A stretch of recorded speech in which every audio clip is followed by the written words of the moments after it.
Hi everyone, how are you doing? I hope you guys are having a great day. I hope you can hear me. I decided to try to use my mic again, so hopefully this was a good choice. But welcome to Facts and Two Cents. This is Petal. I haven't spoken to you guys. I've been on here in a while, in a few days. So I am just so excited to hang out and chat.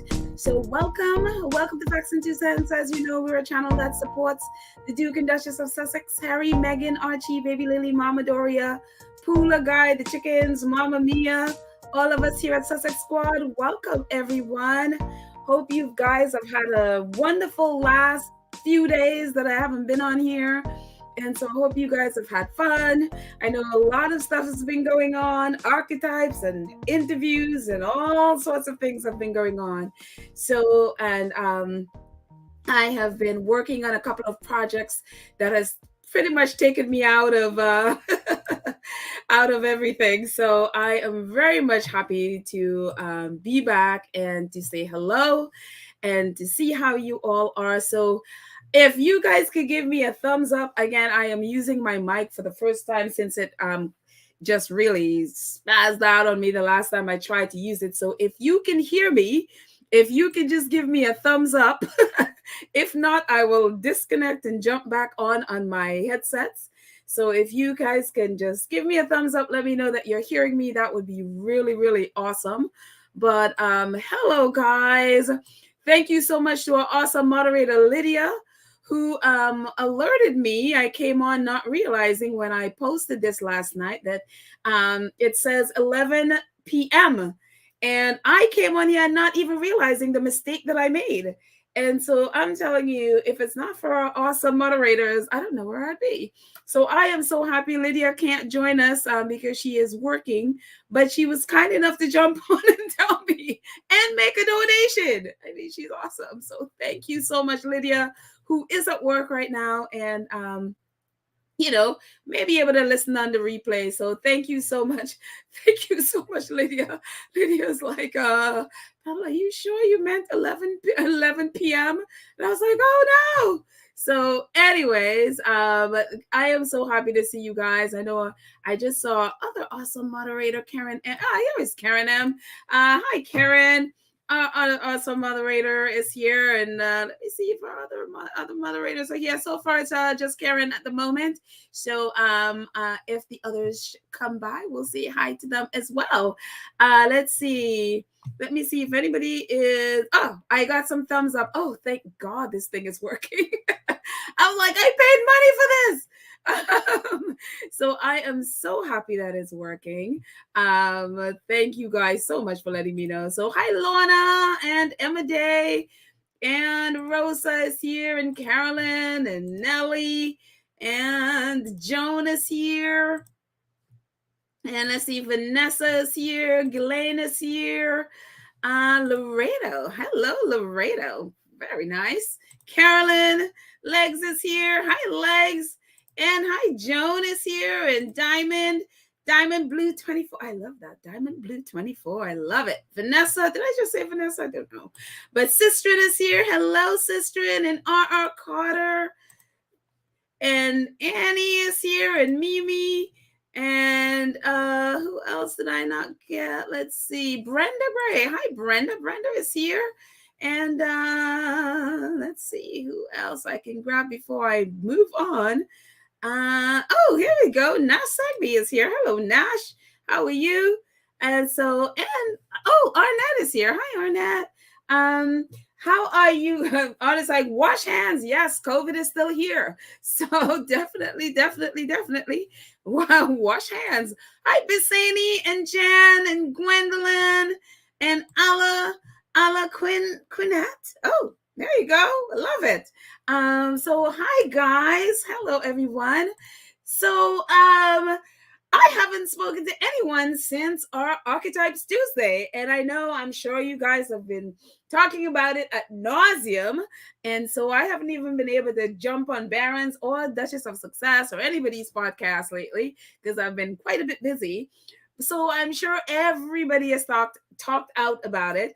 But I also had a question. I'm like, were you guys at all surprised by the episode or by the guest, or that Paris was the guest? I want to hear from you guys if you were surprised at all, and if you were surprised at the content, like, what was shared and about Paris's life, or was there anything? I mean, I don't know, maybe it was just me. I was thinking, oh, maybe I'm like probably one of the only people that don't really know it, her life at all. I mean, I knew who she was in the sense of her being on in the tabloids, or because her face would be on the front cover of tabloids all the time. And I really, beyond that, I really didn't know anything about her. And then for some reason, I think it felt like she disappeared, or maybe it was just me that just wasn't paying attention, because I felt like I hadn't heard from her in a few years. At least I don't think. And so Joan is like, yeah, I was shocked and surprised at the guest. Yes, there you go. So I wasn't the only one then. Sistren was also shocked. It's like Sistren is like, yeah, I was shocked that Paris was the guest. And Legs was also surprised. She's like, I was definitely surprised that it was Paris. I heard about her lawsuit of the school, but I really didn't know anything about her. And I feel the exact same way. Again, that's what happens which is why this podcast is so important, is when we see, or we learn about people through the lens of the tabloids, that we really don't know who these people are. And I remember when Meghan said that she didn't research Harry, so many people were like, oh, she's lying. Everybody research stuff. And I'm like, well, this is the very reason why you shouldn't. Because if you're seeing people through the lens of the tabloids, then you're not really seeing the person. You're definitely not seeing the whole person, and then they twist things, and so yeah, I was very, very much surprised. I was very, very much surprised by it being Paris. And then I was very much surprised by her life story. Like, I literally knew nothing about this girl. I did hear about this simple life. I had never seen it. But I mean, I saw pictures of it and little clips of it. And I literally thought that was her life. Like, I literally thought she was exactly like that. I had no idea how different she was. And then when she spoke, and I was like, wait a minute, that's her voice? Were you guys shocked at her voice as well? I was just so surprised. I had no idea that she had this low voice and this low register. And then, I felt the same way when the first time I remember during the Global Citizens Live concert, where the first one in LA, right after COVID, that was the first concert that LA had. And she was one of the co-hosts or co-presenters. And I remember she started speaking, and I was like, wait a minute, that's how she sounded. I realized I'd never heard her speak. I never heard her speaking voice, and she has a very different speaking voice. And I was like, I couldn't match up the sound and the face. Like, I couldn't, in my head, she sounded a lot different from what she actually sounded. And that's kind of how I felt with Paris. And so it was just really, for me, it was a pleasant surprise. At first I was shocked, and then I heard a voice and I was like, oh my gosh, really? And then it was just like, wow. And then the more I heard her story, and just seeing, like, how where you start off definitely doesn't need to be where you end up, or how you view yourself in the future, and any of those things. I was just so inspired by the whole thing. And so I'm going to jump in the chat and see what you guys are all thinking, and what again, I know you've probably talked about this ad nauseum, but again, I haven't been here. So I just want to see if you're talking anything about it, and what you're saying. Jan Martin says, I was definitely surprised, but I really enjoyed it. It just goes to show that you never really know what someone has gone through or is going through. So true. So true, Jan. I feel the exact same way. Lorna says, I was surprised. I had seen The Simple Life and the New York tabloids, and had preconceived ideas about her. But I watched Paris over the years, and her business success put that aside. Okay, so there you go. I had no idea when Meghan was talking about the things that she's doing and the businesses that she's now started. And I mean, she's doing fantastic. And so I had no idea. All I knew is that she was all over the tabloid, like the front covers of the tabloids all the time. And then I hadn't seen her, but I didn't realize because I wasn't paying attention. I just knew it wasn't, I hadn't seen her in a few years, or at least she wasn't prominent in a few years. And so it was just wild. Let's see who else is saying anything about it. Oh, Gwendolyn says Paris was the one who invited herself. She said she had listened to Serena and then she decided to go on Meghan's podcast. Okay. I didn't get that. I got that. Okay. Maybe I missed that part. Sorry, Gwendolyn. Maybe I missed that. But she did say, I did hear her say that she did listen to Meghan's podcast, but I got that she spoke to I got that Meghan reached out to her, but then she wasn't, she was nervous, and then she listened to Serena's podcast, and then then she's like, oh, okay, this would be great, and she loved the podcast. So that's what I got out of it. Maybe I got something, maybe I heard wrong.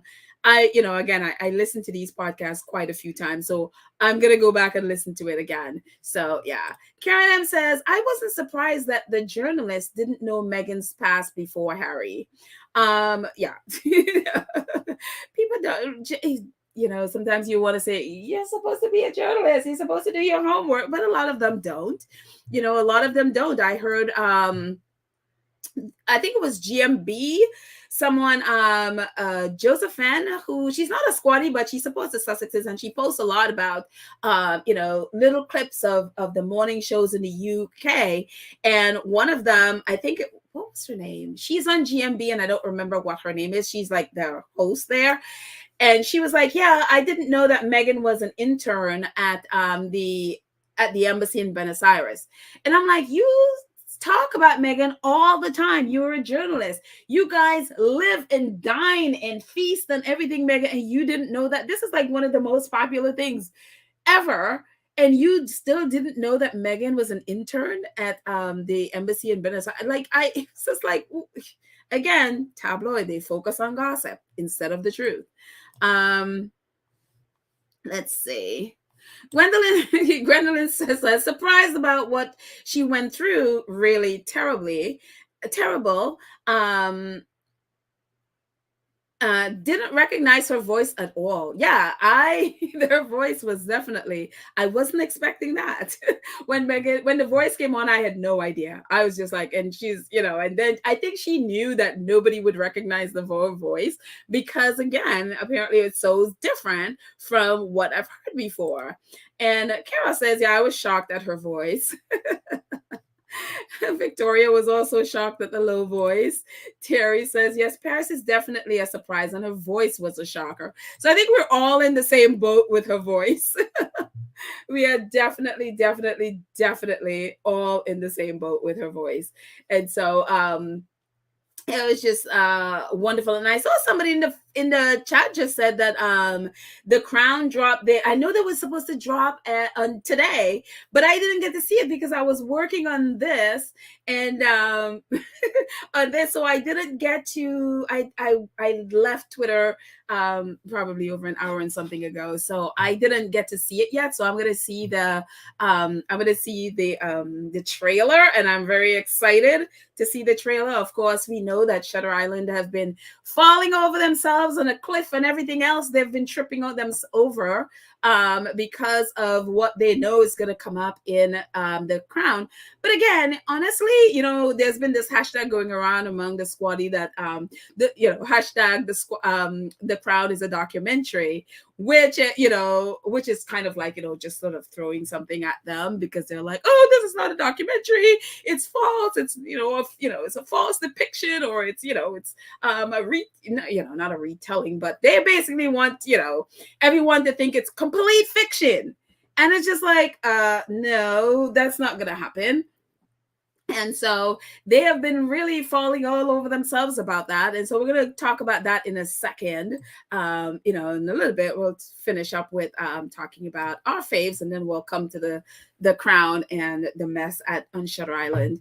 But it's just, I appreciated everything that Paris shared. I mean, it is so important. It is not the first time I've heard about those schools and how abusive they were. And these things are supposed to be that's supposed to help kids. It's supposed to help them with their mental health, supposed to help them with their character. They're supposed, and they end up destroying kids instead. And so according to Paris, a lot of them have been shut down. Thank God. I cannot believe when she was saying some of the things that they would say to her, and then they strip searched her in front of all of these strangers. I mean, I don't know. I was thinking, oh my gosh, where are her parents? Because she called, and then I realized that no, they probably thought obviously that she was that word quote unquote bad, so they sent her there to straighten her out, so they wouldn't be. I'm sure they would not have believed her anyway. And what I'm understanding now is that her parents have apologized for what basically they put her in there, and they're part of allowing this to happen to her. But I'm really, really proud of her. I'm really proud of just how you could go so many different ways with this, and with that kind of a trauma. And I am so happy to see how she's decided to use that trauma and to use it in a way. And then I love how she says that she is so happy that she could be the hero to someone that she wished someone was to her. And I love that. I love that, that she needed a hero. She needed somebody to come and rescue her, and nobody came. And so she's now, hoping through her voice and speaking out and advocating for kids, and hopefully getting rid of these horrendous places, that she could be the hero to some kids that, and like she said, thousands of parents are putting their kids into these homes thinking that it's going to help their kids. And then it turns out it does more damage than anything else. So I am so proud of her, and the things that she's doing. And the thing again is, like, even if she didn't do any of this stuff, you know what I mean? I think the important thing that Meghan talked about, just presenting people as not one-dimensional. None of us are one-dimensional. Like, there are parts of us, like, we can make tons of mistakes in doing things, and then there are other parts of us that they got it on straight, quote unquote. And so nobody is one-dimensional. And I'm glad that she's doing this podcast, and she framed it as she said, it's not defending Paris, but it's humanizing her. It's letting people see, like, okay, there's a human being behind all this, and behind all the fake glamour and all of that stuff, there's an actual person who has lived a life. And whatever you think of the persona that she put on, there's an actual person behind that, and to humanize the person, that whether you agree with their choices. And I think it's one of the reasons for me personally is why I never judged the Kardashians. Why I never felt like I needed to judge them. I'm like, okay, I don't have to like all the things that they do, but I see things about them that I really like. I mean, I don't agree with some of the things they're doing, and I don't have to. But they are, for me, I see the different dimensions of them, and I like that. I like that they're not perfect or even trying to be perfect. You know what I mean? And I think for me, it just really solidified why I never felt like judging or being, down. I've always just felt like I don't have to, just like nobody likes everything about me. I don't expect anybody to like everything about me. I don't have to like everything about a person, but I could appreciate different aspects of a person's life and see the human being behind the person. And so I really, really appreciated that. I didn't, when it started, it's like, I didn't think I would love it as much as I did, but I really, really, really, really loved it. And I loved it. I just love to see a person just go from one stage and you're on another. And that's not to mean she can't evolve into something else as she grows older, but I love her growth, and I love her. And, she hasn't she doesn't diss her past, or she doesn't regret, for example, The Simple Life. I think, yeah, The Simple Life, that's what the show was called, and or any of those things. She had fun, and it was what it was, and she enjoyed it, and then she branched off into doing all those things that she does now, so but I was just really, I had no idea she lived at the Waldorf. I was like, I always thought that all of this stuff with the show was in California. And that's to tell you, I did not see the show at all, because I just assumed it was set in California. I didn't even realize she was living in New York. I was like, really? Had no idea. I don't know why, I always just associate that. And probably because Legally Blonde, probably that's what I had in my head. And I always, in my head, it's always like Dion and Cher. And that's who I associated that with. So in my head, it was always in California. And that's to tell you, I had not seen the show, or I probably would have known they were in New York. Because I was just like, oh, really? And so it's just, again, stereotypes. That's what I blocked her into, that Dion and Cher from Legally Blonde. And again, that Legally Blonde, dumb blonde thing who turned out to not be in, so it just, I really enjoyed it. I was really pleasantly surprised. So yeah, Mimi was like, I was not shocked that she was on here. I am shocked by her voice and the topic, and handed they've talked about it, they've talked about it's been in the news for the last 5, 6, 7 years. It's nothing new. Oh, okay. So Mimi is not shocked by any of this, so, well, other than her voice. So okay, so not all of us were. So Joan says she disappeared and grew up. There you go. Definitely grew up. She's definitely grown up, and it's just good to see. It's good to see someone, you start somewhere and then you change it into, so yeah. And Elaine is saying this, she's like, I knew nothing about Paris apart from the trashy mags. Yeah, again, she was on the cover of, that's where I saw her, and that's where I knew of Paris, is from the cover of Japika American tabloid. That's where she was always on the cover of those. And so those are what I'd see. So, and that's where I knew. Hey, Church Nelly, welcome. Church Nelly's hanging with us, our awesome moderator. Welcome. So, but anyway, so moving on from there. So we had that, and, fantastic. And I am looking forward to the next one.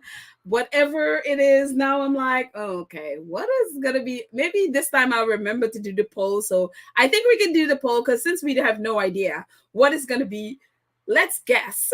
So I'll put another poll in our community page. I'll leave myself a note to remember this time.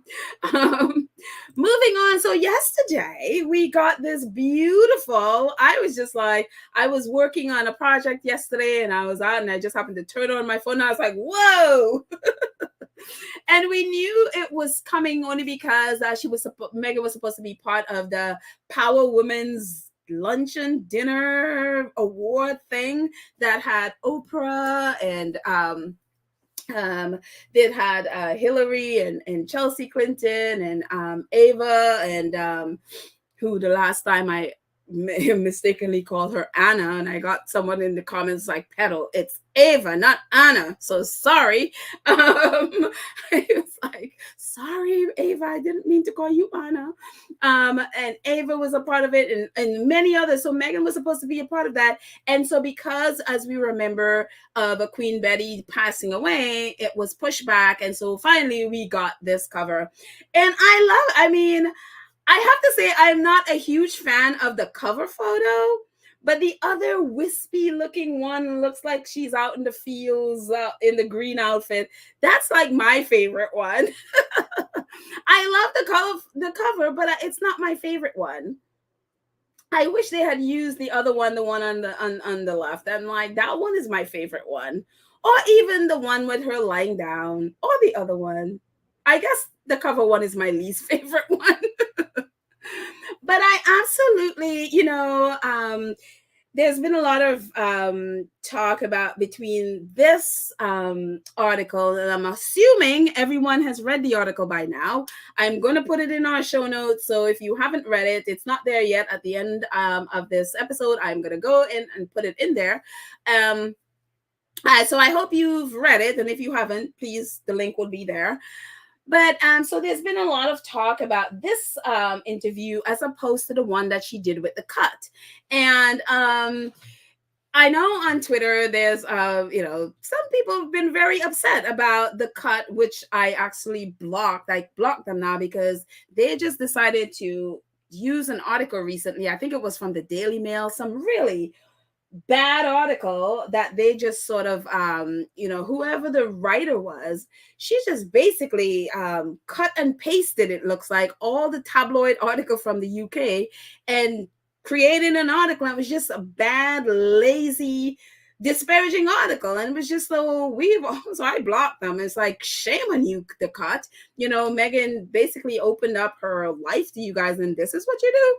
But so I blocked them, a lot of people. So there's been a lot of talk about the interview and how it came across and how it was written.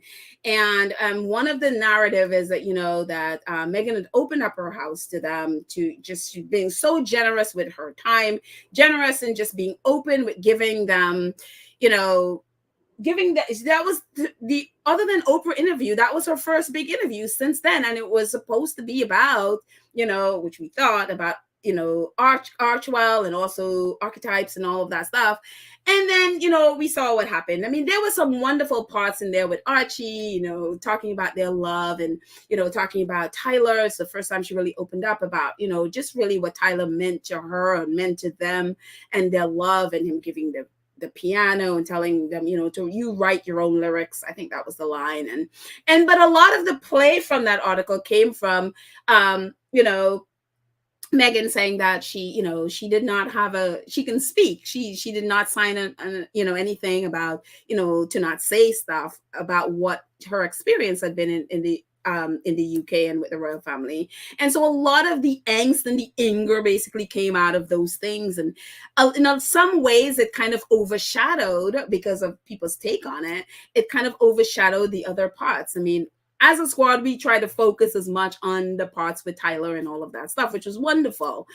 But there was an element of, some people felt like a little bit of a snarkiness, or a little bit of just the journalist just putting too much of her take in the article, as opposed to just saying what Meghan says. And so there's been a bit of a really anger at the journalist for her take on on the interview. And so one of the things I'm going to say on that is, while I understand, and while it could have been more positive, and it could have been, it obviously is edited to a narrative, and they chose a narrative that they wanted undercut, and that's what they went with. The thing about it is that we have to be careful when we think in terms of journalism. Is, as a producer, one of the things you do is, like, if you work with writers or whatever, you do a film, and say, someone comes to you with a script. It's like, this is my script. And then he's like, okay, we're going to get a director and they're going to direct this piece. One of the things you have to understand is, when you give whatever you have to, whether it's a script, whether it's a film or a play or whatever, when you give that to someone to direct it or to tell that story for you, you give it with an understanding. No matter how close you are to this project, you give that with an understanding that they're going to be telling that story through their lens, to what they see from what you're telling them. Then it's not going to be exactly the way you want it, because they're not you. They're very different. They're looking at you as a different person. They have come from different background, different experience, different everything. And then on top of that, as a journalist, you want to be fair and accurate about what you see and what you interpret about what you see. The thing, even if you don't like how a journal in this way, unless the journalist is completely lying, which a lot of times we see in the UK, then you have to give a journalist space to be able to tell what they see in the way that they see it. And it may not be exactly the way you want it done.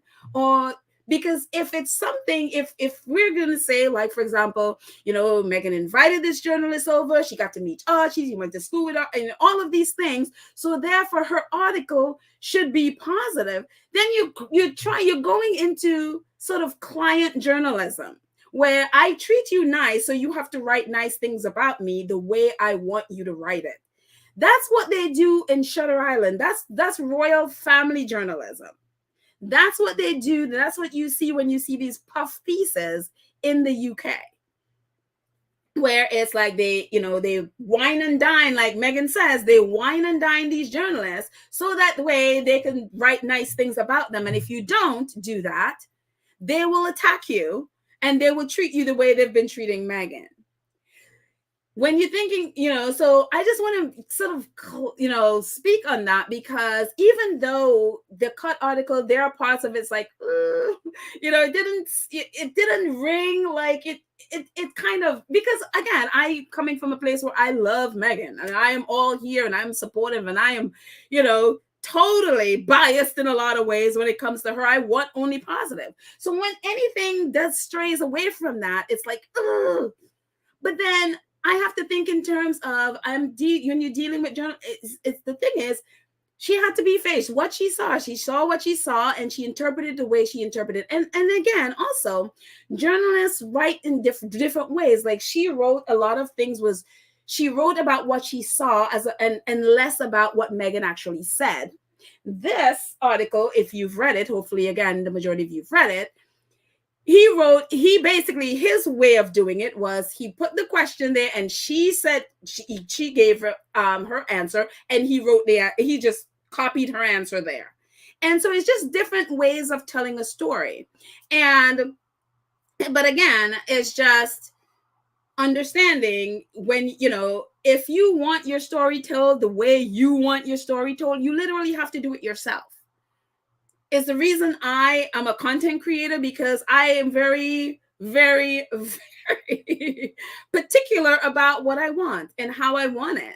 And so I know that if I give something to someone to direct it, that they will put their own spin on it, because again, they're not me and they're coming from a different person. It's the same thing with journalism. When you're looking for impartial journalism, it's understanding if you give it to someone, it's a different person. They don't see things through your eyes. They look at it through different lenses. And Meghan speaks a little bit about that in this interview, and we'll talk about in a second, in the docu-series that they're going to be doing, which she finally admits it's a docu-series. And so I know that's been a thing that's sort of like, some people were upset. But again, you don't, and I think the reason why Meghan addressed it the way she does, because you don't want to go into client journalism. You don't want, to be in a situation where it's like, okay, I'm going to treat you nice, so you have to write nice things about me, or write an article the way I want you to write an article. You know what I mean? So again, that's what they do in Shutter Island, and that's what I hate, and that's what we're all been like, you're only saying those nice things because, you have a contract with them. And so I would never want that for Harry and Meghan. Let journalists be, impartial. They're going to say things that sometimes I may not like, but I'd rather that than it be client journalism. So again, I just said all that to address where I stand on the issue with the cut. And so, also, I just want to hear what you guys thought about the interview. There are some things about it that I really liked, and I like that she addressed. One of my favorite things, and the first thing, he had asked her is like, what does she want from life? And she said joy. And I'm like, oh my gosh, she's talking to all of us squaddies. That's all we ever wanted from her. That's why there have been prayer groups, prayer walks, prayer everything, thoughts, prayers, and everything from all our squaddy prayer warriors, is that we just want them to be joyful. And that's what she wants. She just wants joy. And, part of it, she says, when she said joy, she says, that's really it. It's everything that we can work towards for ourselves, our friends, our kids, and those around us. that would feel so good, and we do feel joy. And I'm like, she feels joy. That's what we've been praying for. And I was like, that is so fantastic. I was just like, all the prayers that have been answered. I was just like, yes. So thank you, squatties, for all of your prayers. That you have been praying for that joy. And one of the and even after that, they were asking her about the funeral, and then what she thought about with the funeral, and her thoughts about the queen. And this is something I very much differ from Meghan. Again, we all have different, I didn't know the queen. Meghan does, and had a great relationship with her, and she's had a very warm relationship with her. So she sees her through a different lens than I would ever see her, because again, I don't know her. I see her from the outside, and I just don't think she's a good influence on women or a good leader at all, from all the things that I've seen. But Meghan thinks very differently.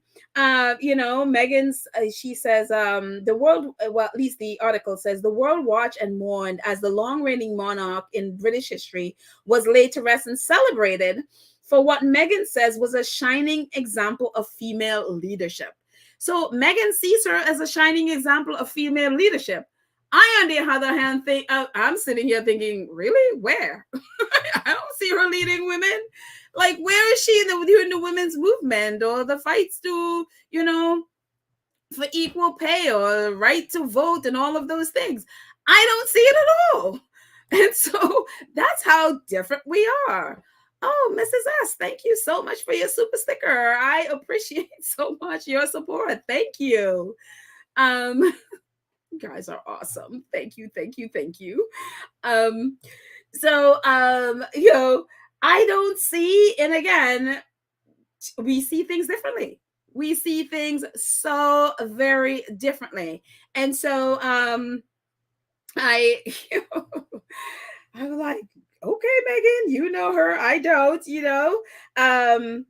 and coming back to the interview, the interviewer actually asked her about her interview with The Cut, which is what I was just talking about a minute ago.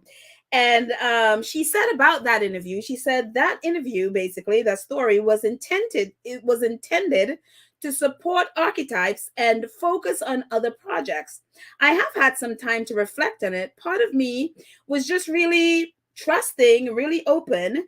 That's how I move in the world. I have to remember that I don't ever have to become so jaded that piece of me goes away. So despite any of those things, onward, I can survive it.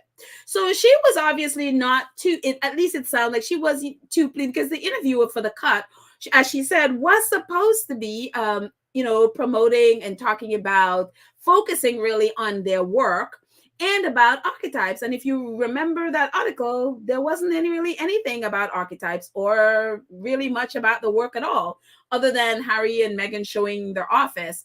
But she talked about the office as opposed to the work. And so again, when you put your stuff in someone else's hands, they see whatever it is you're saying through their lens. And so again, the only way to prevent that is to write your own thing or do your own thing. Meghan is a writer, so is Harry. If they want stuff, to be exactly the way they want to, do it yourself. You know what I mean? And so it's, unfortunately, that's what happens when you, again, put it in someone else's hands. And it's not like there's any bad blood or anything like that. But as she says, I can survive it, onwards. And again, Meghan has been in Hollywood. Hello, LA is her home.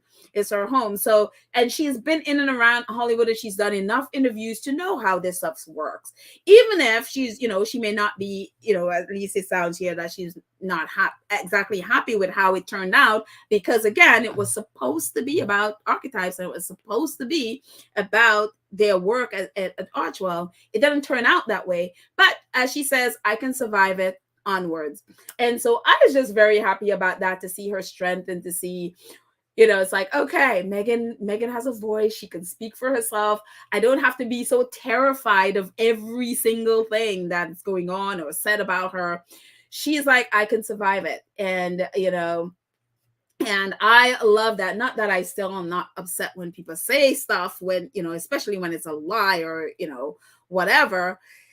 I'm still going to be upset, but it does my heart good to see that, yeah, she is strong. She knows the deal. She's been here before. She's not you know what I mean? It's not going to destroy her. She can stand up and fight for herself. So I love that.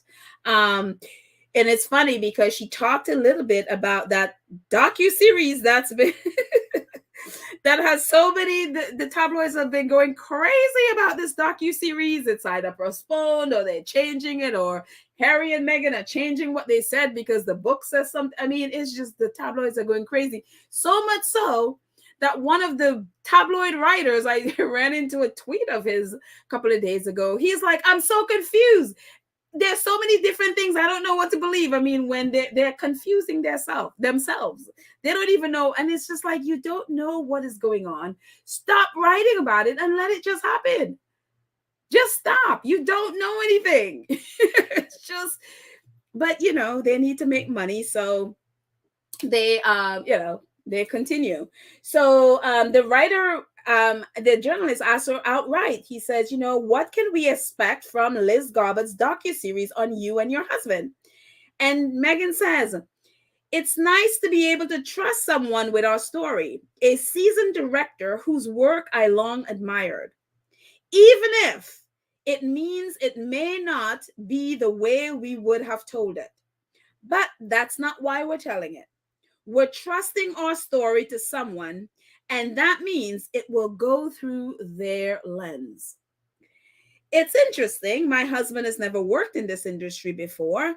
For me, having worked on Suits, it's so amazing to be around so much creative energy and to see how people work together and share their own point of view. That's been really fun. And so that's what she said about the docu-series. So there is a docu-series. It is not a fly in the wall, as they said, but it is a docu-series about their life, and by Liz Garbus. And if you remember, Liz Garbus was also going to be doing Pearl, who I hope still is somewhere that we haven't heard of what's going on with Pearl. But again, as Meghan says here, she's like, they're trusting their story to Liz. She trusts Liz, but she did it even though she knows that it may not be the way they would have told it. And again, it's the same way with interviews. If you put it in somebody's hands, as she says in the beginning, in the end, she says, we are trusting our story to someone else. And that means it will go through their lens, the way they see it. It's the same thing with an interview.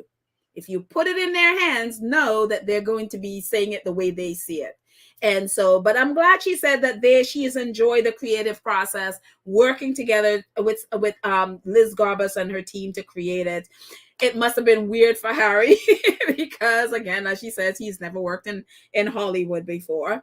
But I love that. I love it. And she understands the process. Sometimes you're going to like it, sometimes it's not. It is what it is, So I'm hoping whatever this docuseries is, that they will do a lot of interviews and sort of, whatever their reasoning and the reason why they're telling it specifically would be shared along with all of the others, because, people would make assumptions. And so I am very happy that, that she's putting it out there, and she's putting it out there that it's, it may not be the way she wanted to or would have normally told it, but she trusts Liz and she trusts the team, and they're working together to do whatever it is they're doing. So I absolutely love that. And so also another thing that I liked about it is he had asked her about the show, how the reason for the show, and basically the motto of the show. Not the motto, I don't like that word, the motto, but the whatever that word is, I can't think of it at the moment. What the show is about it's about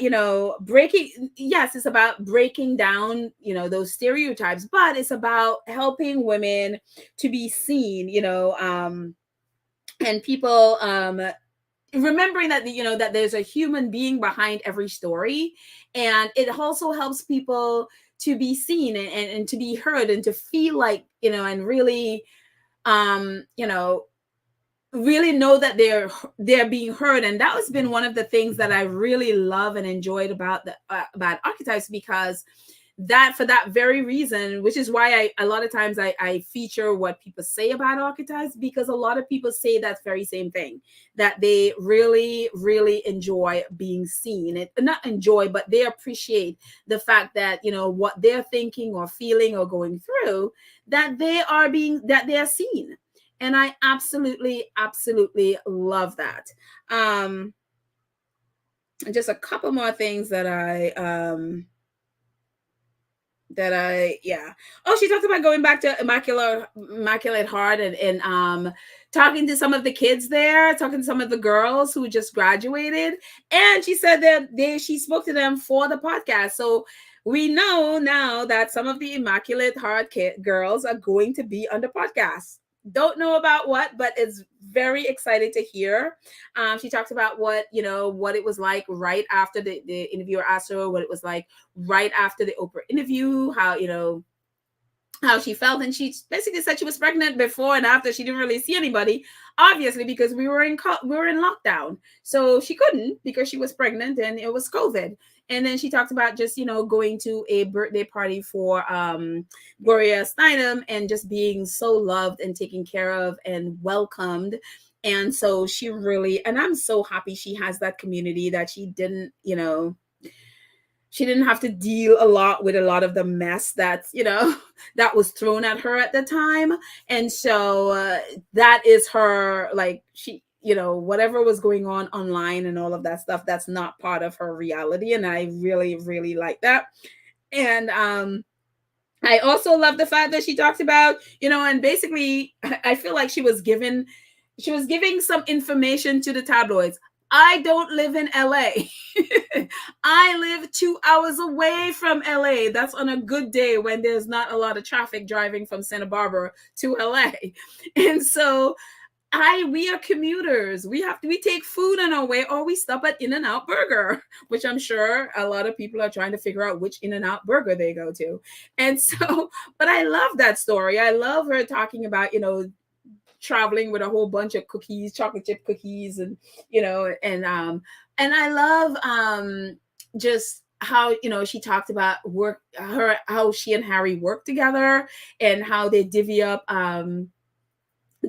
stuff so that they can reach as many people as possible. So there are so many other things that I love about that, about it as well. So I absolutely love. And I also love that she talked about them going to LA for meetings, and nobody knew. And again, this is the LA where British press are like, oh, they're gonna just be paparazzi everywhere, and Harry and Meghan are able to go to LA, have their meetings, and we don't know about it until she just talked about it in the interview.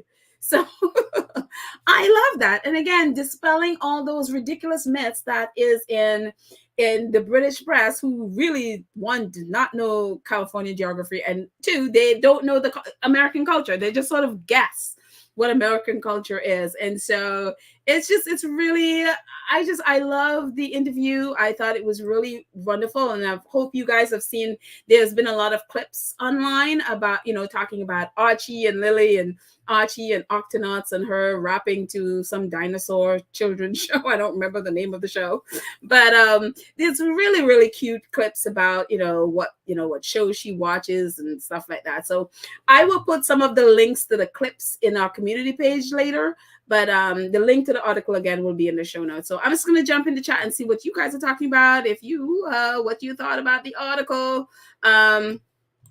Karen M says, it is reported that the UK has someone staking out the internet to get pictures of Harry and Meghan. Yeah, good luck with that.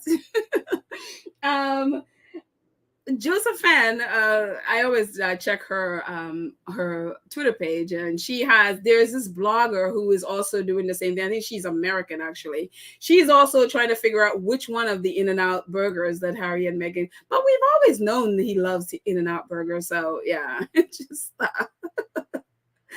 very, very interesting.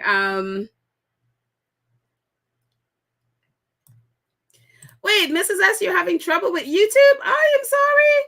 YouTube could be a little bit problematic sometimes. I have problems sometimes, but I am happy that you are here. That is, yeah, it's fun. It's, yeah. Anita says, I love the cover photo. She looks natural and beautiful. She does. And you know what I love about Meghan is that she doesn't use a lot of makeup. She always wants her freckles and all of that shown. And I love that it is very, very natural. I am just partial to the picture on the left, so that's why. And the other ones, that the cover one is my least favorite one, but it is beautiful. So yeah.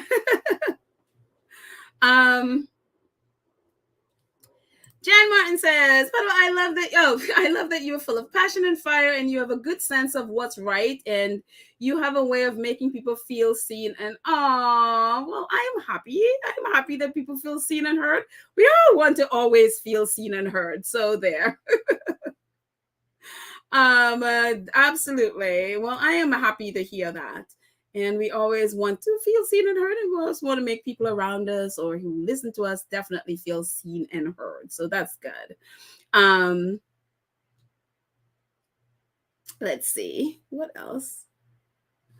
Jay Patterson says, hello and good morning. Hello, Jay Patterson. Good morning to you. Says, I love the variety article and the new picks. Tell us what you like about the article, Jay. Love to hear that. Let's see who else is chatting about it.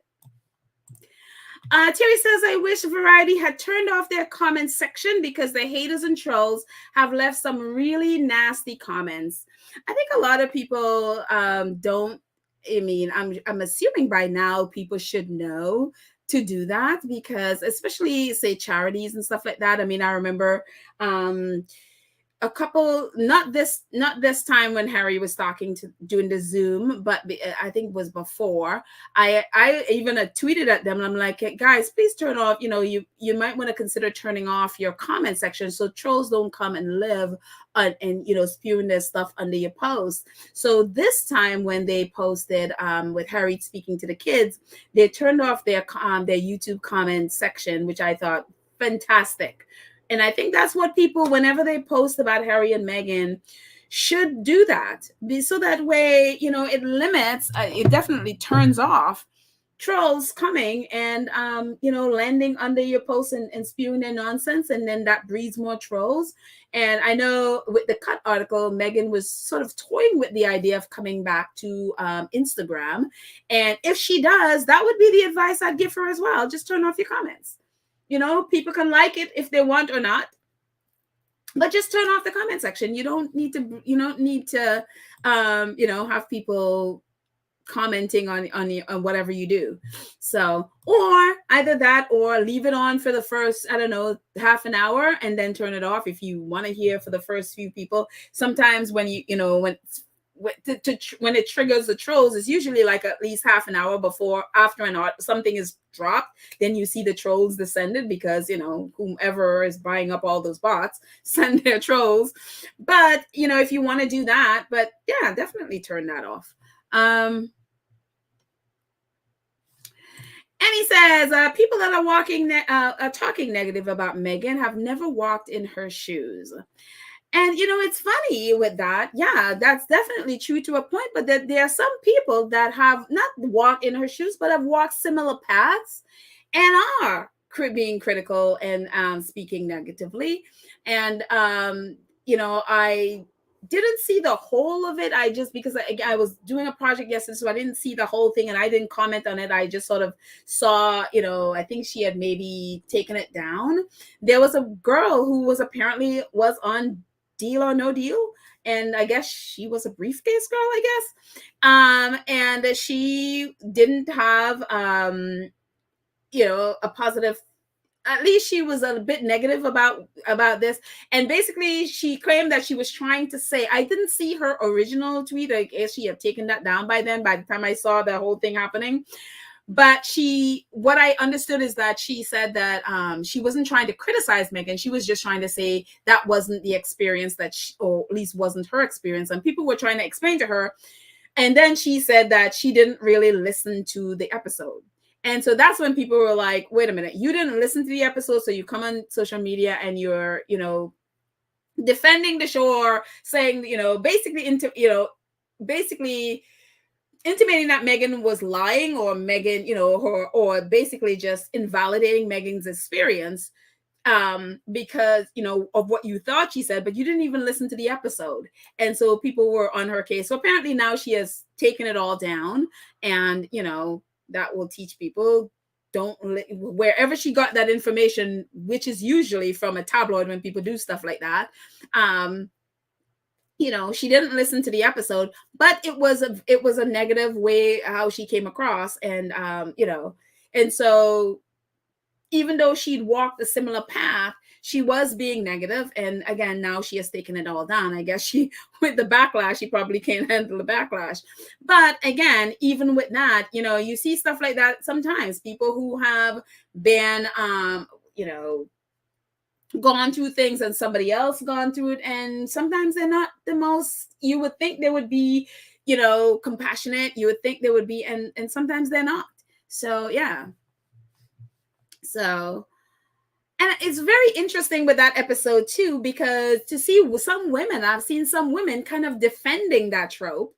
Some women even were upset at Meghan for sharing what her experience and her lived experience with it.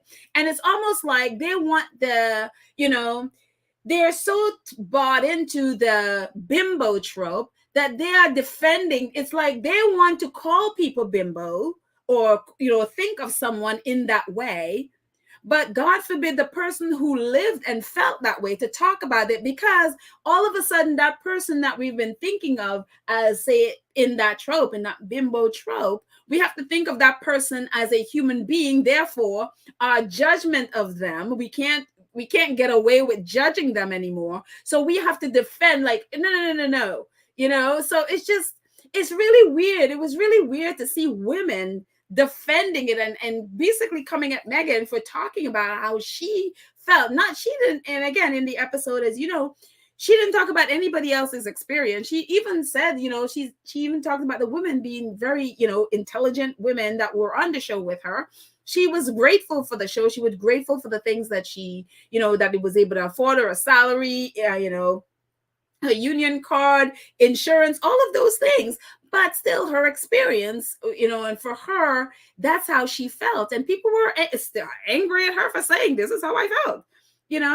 They want to call, because a lot of people have used the Deal or No Deal, especially in that red dress, basically painting her as a bimbo, but are upset that she is talking about how she felt, and how she felt, that wasn't something that made her feel good. They are upset that she's talking about it, yet they want to have the power to call her that, or to basically show, act like that's what she was. And it's really wild to see people's reaction to this. And even like I saw someone, and I haven't seen it, and I have to go back, but just before I came on here, I saw something about Whoopi Goldberg being upset at Meghan for it. And I didn't know what the whole thing was. So I have to go and watch it. So I don't want to speak on what Whoopi said or didn't say. But apparently she was not very positive about, Meghan talking about her experience. And, one of the things I keep saying, but people keep saying, it's like, but you know what it was. So you're the one that made the choice. But yeah, even if you made the choice, especially as an actor, it still doesn't mean you feel good about it, or you feel good about how you felt. It doesn't change how you felt, even if you knew what the job title was. We've all done jobs, and you're like, you do it and you're like, I don't know, this is not making me feel good. We've all, especially in the acting world, how many roles that people, you do it and then you're like, maybe I'm not going to do that, because I felt, pick an adjective, and it didn't make you feel good. So especially in that, so for people to be upset about her, it's just like, you're trying. And again, I feel like people are trying to defend their right to paint people as bimbos, but God forbid the person who lived it say that they're a human being, and they didn't feel good. And that takes away the power of the people who want to paint them as that. So it's really interesting that this episode has become, I think, the most controversial of all of them. So we are in for a ride for the rest of them, I think. Okay, so Ala Quinette says yes. Variety was more focused on what Duchess Meghan, I guess, said. She answered the questions with such class and tact that the not so RF and royal family and UK tabloid media could learn a few things from the Duchess. Yeah, she definitely handled it all with a lot of tact. She really gave them not much to work with at all. I mean, the only thing that you could think they can run with is when she talked about, the docu series and it not being, it when you give it to someone, it may not be to the lens that you particularly see it. That could be the only thing I see. But other than that, there's not really nothing. She hasn't said anything, even her relationship with the Queen or anything like that. And it even said that in the article that she knows anything she says that, it could cause basically a controversy. So let's look at more. Lana says, remember Meghan met the Queen in a stage of her life when she was handing over most of her control to Chucky and the men in gray suits. Yeah, you're right. Yeah, she did meet her at that time. I mean, I'm just talking about overall what I've learned about the Queen. I just don't see her as a powerful leader at all. And again, I see her very differently. Meghan is not from the Commonwealth I am from. And so we look at the Queen very differently. We see her through very, very different lens. And so, yeah. So there's that. Let's see. Victoria Fabre. I love that last name, Fabre. I mean, I'm assuming that's how you. I'm assuming that's how you say that, Victoria. Victoria says, very happy to see her and Meghan being booked and busy. The dog bark, but the caravan moves on. There you go. And the British press are like carnival barkers. They just bark and bark and bark. Let's see. Going on, I take a couple more before we move on. I just went by that post again that somebody is stalking out the In-N-Out burger. It's just funny. Mrs. S says, I love how Meghan always says my husband instead of Harry. LOL. It's as though she's saying, yes, witches. He's mine. Gonna love her shade. You know something? I saw literally the exact opposite of this on Twitter before I came on. Someone was complaining that Meghan always says my husband instead of Harry. It's so funny. Like, I was just like, you just jealous because he's your husband. But yes, because Harry always says my wife. And so she always says my husband. So there you go. And she was lying. She's like, no, because Harry always says Meghan. I was like, no, he doesn't. He says my wife the majority of the time. And so I love the fact that they're reminding people, he's my man, not yours. You're never going to have him. So there. And he's reminding people, that's my wife. You're never going to have him. So yes, Mrs. S, I am so here with you on that. So yes.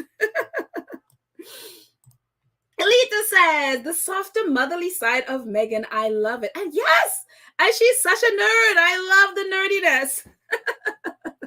I love how they described her like the nerdy mom. I'm like, yeah, she's really a nerd. And I love that. Like she said, she grew up the smart one. She is definitely a nerd. And I absolutely love the nerdiness. Queen B 1118 says, good morning, Biddle and Swatties, listening, working as I listen. So I won't be able to chat much. That's okay. I'm just happy that you're listening. I know you're listening on the sly. So hey, Queen B. Thank you for joining us. I appreciate.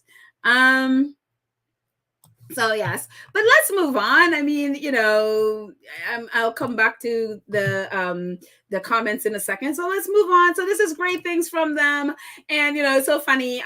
Variety the senior entertainment writer at Variety posted this. It says there are many thrilling things about Matt Donnelly. Matt Donnelly was the journalist that interviewed Meghan. I don't remember his name, but Matt Donnelly cover interview with Meghan Markle, the Duchess of Sussex. My personal fave is that Prince Harry loves In-N-Out so much that that one location knows their order, and that's what he puts a part of the article there that says that Meghan did say that whichever In-N-Out burger they go, that's halfway between LA and Santa Barbara, they know their order. I'm telling you, Matt is like, yep, that's priority for me. That. And here again, she says, also, my husband's favorite is In-N-Out. I love it. I absolutely love it. And moving on from that completely, Meghan, as you know, and I'm sure, I mean, this happened, yesterday? I think it was early yesterday. My days are rolling into one.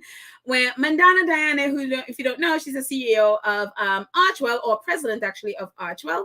She posted this yesterday because, as you know, Mandana is Iranian. And so she is very much an advocate of all. And I'm sure you guys know what's going on in Iran right now with that young lady who, the morality police that they have in Iran, basically arrested her for not wearing her hijab, which is the headgear, the head scarves, correctly. And basically they arrested her, put her in, I guess, some kind of jail, and abused her, and she killed her, basically.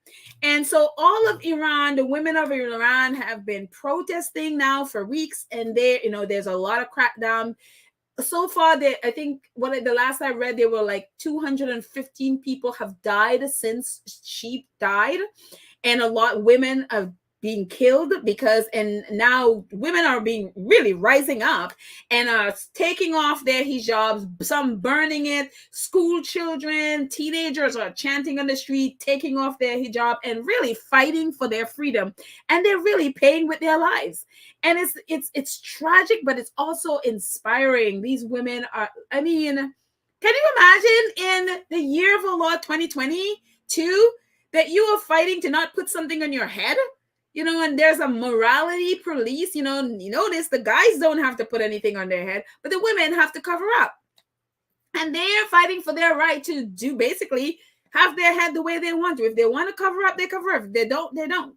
And so they are literally fighting for their rights. And so Meghan did this, did an event. She was an event for Spotify for women, and like a women's event that Spotify had, and it was so great. It's so funny. Every time I look at this picture, I'm like, Mandana Diane, who is in the white, her and Meghan literally could be twins. They look so alike, and a lot of times they dress alike. Obviously, their hair is usually alike.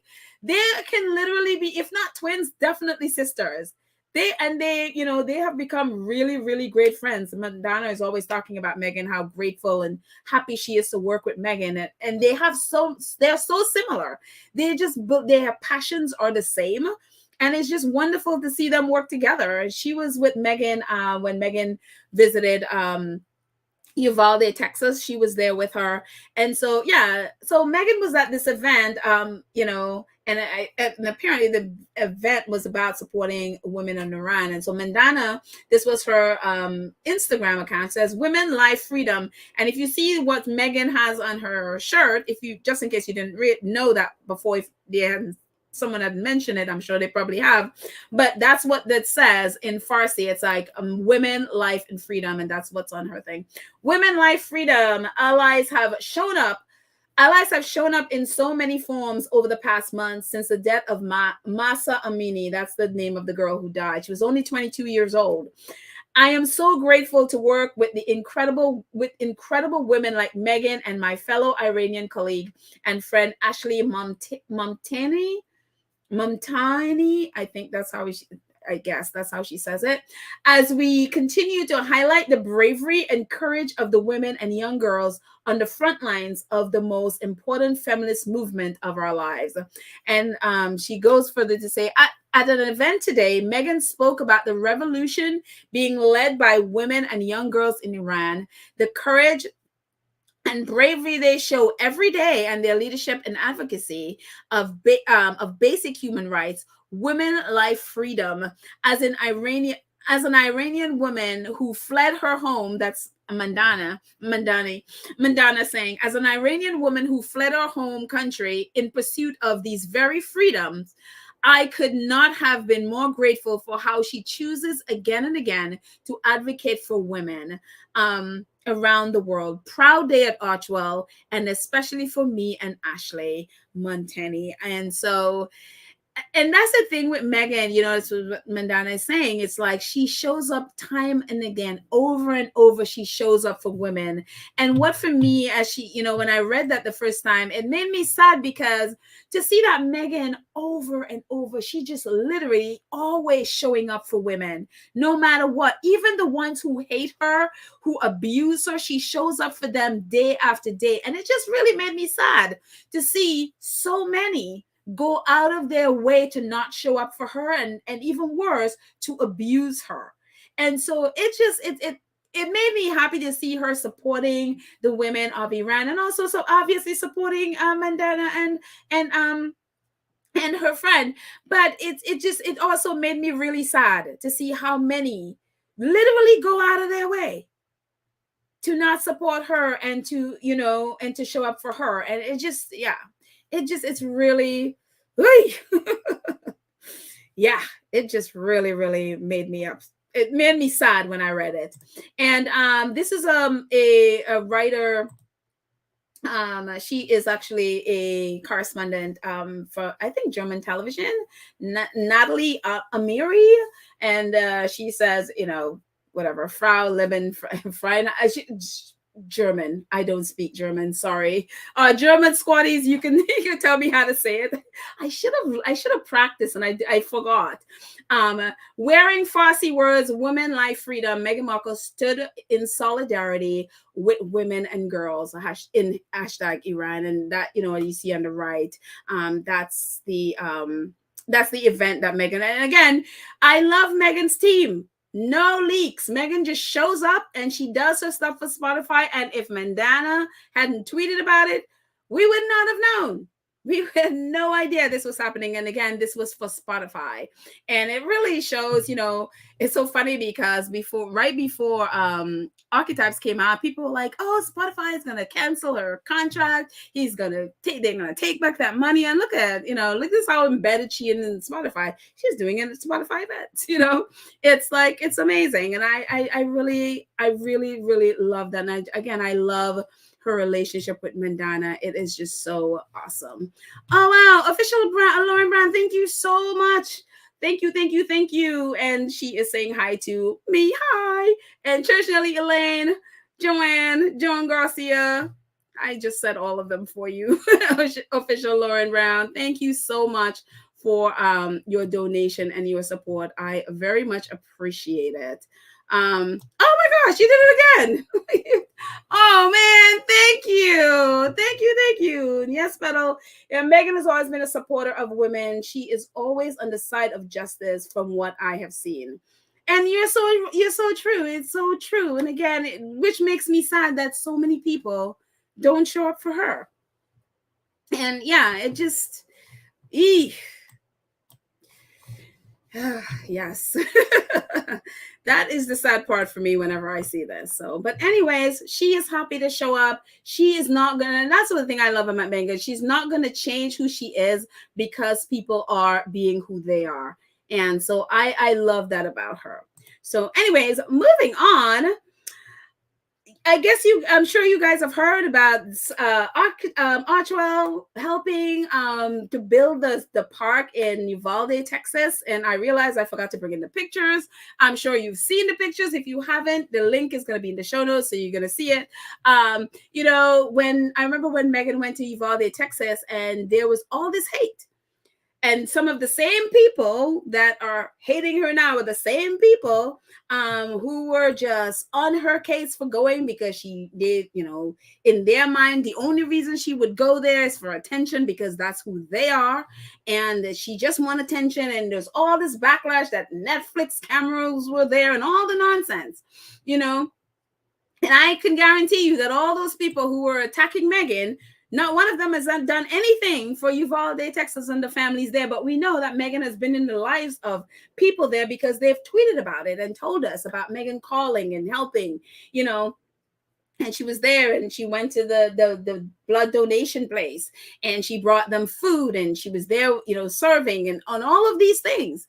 And now, to see Meghan joining up with Kaboom and this, the city of Uvalde to build this community park for the families. And I'm telling you, Archewell, it's so funny. This company, this foundation just started, and you could just ask it, like, just say the word Archewell, and now it's just becoming like a household name.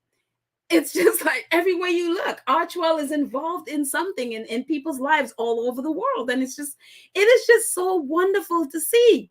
It is so wonderful. And so James Siegel, who is with Kaboom, he says, proud of each project, but this hits differently. But some hit differently. We worked closely with Uvalde kids and families to build a beautiful playground to help the community heal. So grateful for the work of to work with Uvalde Community and Archewell Foundation. More work to be done. And so there was a lot of press. I mean, a lot of people covered it. And so this is a little bit from Harper's Bazaar, who also, I think, Scobie tweeted this. I don't think he wrote this article though. But that James Spiegel, I just read the tweet. He is he is from Kaboom. He's the one that wrote this tweet. And so the Harper's Bazaar article says the Duchess Meghan and Prince Harry want to help the children and families of Uvalde, Texas heal by opening a new playground. The couple's charitable foundation, Archewell, partnered with the city of and nonprofit Kaboom to build a new community play space in Uvalde, nearly 5 months after it became the site of the second deadliest school shooting in U.S. history. The Dillon Park Playground project intend to bring families together as they come to terms and recover from the tragedy which took the lives of 21 people. The building of the park, which is located 4 blocks from Robb Elementary, which is where the shooting was driven by the community and the kids who gave their input on what they would like to see and play with in their dream playground. And I just love this so much. I love this. And one of the reasons Meghan went there was, again, she was a mom and she just wanted to, support the families there, because again, these were the majority kids. And I can always remember the husband of one of the teachers who there was a video of him going to place flowers at the memorial site, and then an hour later he died of an heart attack. I mean, so the people who died there weren't just the people who were in the school. Her husband passed an hour after he laid flowers. I think that was the day after. So it was just like really heartbreaking what happened there. But it was so great to see Meghan again. People were like, on her case, but here she is again proving who she is and who Archewell, and not just Meghan, both Meghan and Harry, who this is their foundation. But it just really shows their heart. They're really here. They're not here just to, oh, look at me. They're here really to make an impact, and they are making such an incredible impact in so many areas. Again, Archewell is a brand new company, a brand new foundation, and look at all the work that it's doing, And it's funny to hear, talk about Shutter Island, this gossip reporter talking about, well, they're a failure in the U.S. And it's like, yeah, you have not been paying attention. You don't know their life. You're just looking for gossip. There's none. They're working and they're busy. But, and talk about, Meghan giving again. This popped up today, and I'd never heard about My Grateful before. And this is an organization that helps people who come into the UK and they cannot find jobs, and they cannot find, they have the skills and whatever, but they simply can't find work. And people, some of these people wanting to learn different skills, and cooking is one of those things. And they formed My Grateful. And so this popped up and I was like, oh, I had never even heard about this before. So let me get myself out of the way here so you can see a little bit more about it. So Omid posted this today and it says, actually, let me do this. Make sure that my mic is still working. I'm assuming my mic is still working. Yep. Okay. Nobody has said it's not working. So good. So Ome talked about this. So he posted this today. It says, a year old and over 450 classes so far, led by asylum seekers, refugees, migrants on their journey to employment and independence. The building was funded by donors, including the Mayor of London, Sadiq Khan, Peel Institute, Space Hive, and Meghan, the Duchess of Sussex. And I was just like, what? This is so amazing. Meghan helped fund this school. And so now people are learning to cook. And of course, cooking. And so My Grateful tweeted about it. It says, it's been exactly a year since we opened our cookery school in Clerkenwell. Since that day, the 20 plus chefs trained in the space have led 450 plus classes in the venue with almost 4,000 well-fed guests. And My Grateful continue on the left. It says, we like to say a massive thank you to the facilitators and volunteers and all 1,000 of them who supported our classes. We'd also like to share our gratitude with those who funded the building of the school: Sadiq Khan, Mayor London, Meghan Markle, the Peel Center, Unbound Philanthropy, Space Hive, and AHMM Archetypes. And they go on to say, our work continues and we are grateful that we're doing it with you by our side. One way to support is through our Solidarity Fund, which supports our asylum seeker chefs financially whilst they aren't legally allowed to work. You can donate via this link. And again, it is, so I am like, whoa, so I have to do some more research to see if this is a part of, maybe this is a part of the ladies at the Grenfell. And it's just like the Hub Community Kitchen. I'm like, I don't know. Is this like, I don't know exactly if it's a different thing or this is maybe funds from their help to fund this project. But I just really, really, really love this. I love this, the fact that, again, Meghan is not on Shutter Island, and yet she is helping to fund this building so these people can have their classes and while they're not legally able to work. And a little bit more about the organization. It says, My Grateful exists to empower and to celebrate refugees and vulnerable migrants on their journey to integration by supporting them to run their own cookery classes, which is so awesome. And it says, due to legal, linguistics, and social barriers, finding work can be extremely difficult for many migrants. Being unable to provide for themselves and their families has significant negative effects on their self-esteem and mental health. My Grateful's mission is to empower and celebrate refugees and vulnerable migrants on their journey to integration by supporting them to run their own cookery classes. And their story is, My Grateful's idea was born following discussions with a group of refugee women at the Time Bank project in Tower Hamlets. The women in the group were all very qualified, yet were unemployed because of language barriers, and their qualifications were not recognized in the UK. When asked about the skill they could share with the group, many of them said they could cook. This gave Jess the idea to launch My Grateful in July 2017, with the aim to get these women into employment by supporting them to share their incredible cooking skills with the world. And I absolutely love that. And it just so sounds like something that would be sort of, like the Hub Community Kitchen, that it would be something up their alley. So I don't know. I absolutely, absolutely love this. Again, Meghan doing everything she can with this. It's really, really awesome. So kudos to the women. Kudos to all that has supported My Grateful. And again, I had never heard of My Grateful before, but I am absolutely so excited about it. So I will definitely keep them.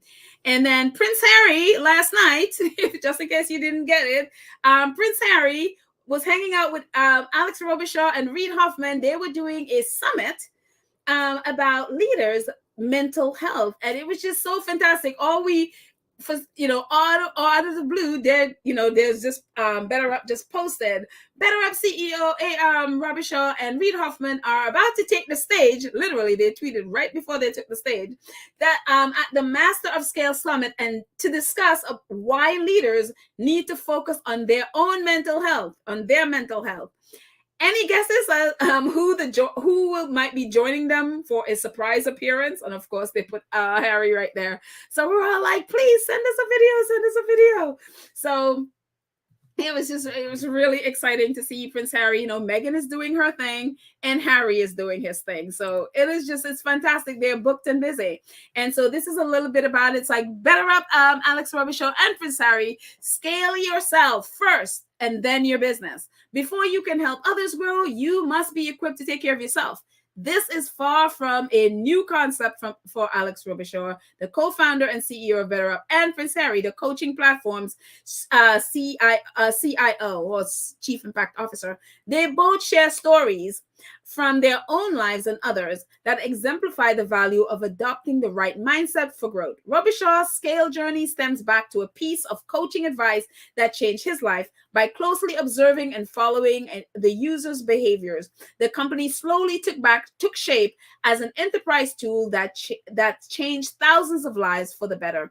The company's goals is to change the societal mindset around mental well-being, but before you can change the world's mindset, you have to change your own. So I absolutely love this. And what's even more impressive, this Dr. Bonku, who's an MD and MPP, says, Prince Harry emphasizes reframing mental health as unlocking human potential instead of just seeing it as mental illness.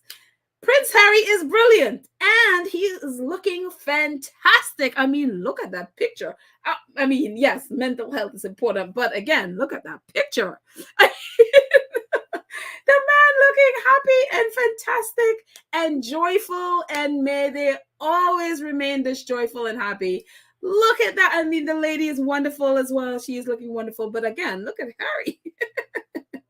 Harry is looking amazing. And so I am so impressed that a doctor is the one tweeting this. And so again, Harry has been on Shutter Island for all those years, and these people literally have no idea who he is.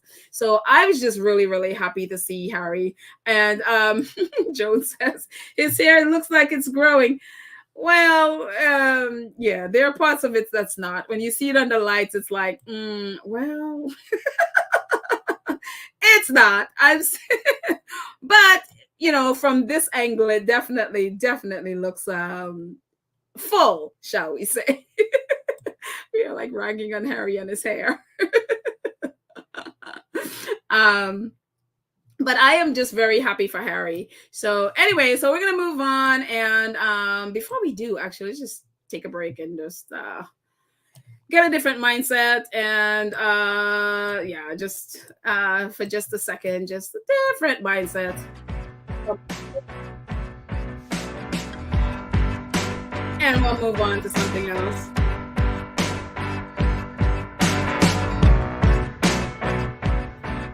Whew. A little bit of a breather.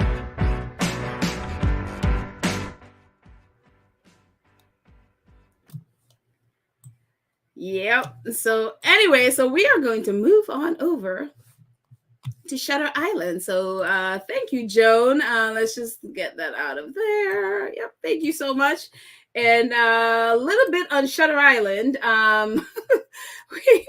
just in case you hadn't seen this, Dame Judi Dench has decided to weigh in on the fact that, we were talking about Shutter Island and the palace, just sort of going over a cliff about Netflix and The Crown, which they're like, it's the fantasy, it's a fake, it's fiction, it's not real, it's not a documentary, the whole mess, And so Dame Judi Dench decided she's going to weigh in on all of this. And she's like, so Scobie tweeted about it. It's like, Dame Judi Dench has written a letter to the Times calling on Netflix to insert a disclaimer again, like they did last time. They were asking them to do last year, and they didn't do it. To a disclaimer on the Crown to say it is fictionalized drama. This, she writes, would be a mark of respect for the Queen and help preserve the streamer's reputation in the UK. Like anybody cares, but whatever. It's like, all of a sudden you're talking about, protecting and respecting a dead queen. But I really love what this squatty wrote. She says, where were these voices when a young woman called Meghan, the Duchess of Sussex, was being abused, bullied, and tormented throughout her pregnancy while the royal family sat there watched, including King Charles III, who literally even abandoned his son and grandkids. Hypocrisy. And I agree. I totally agree. Where was Judi Dench?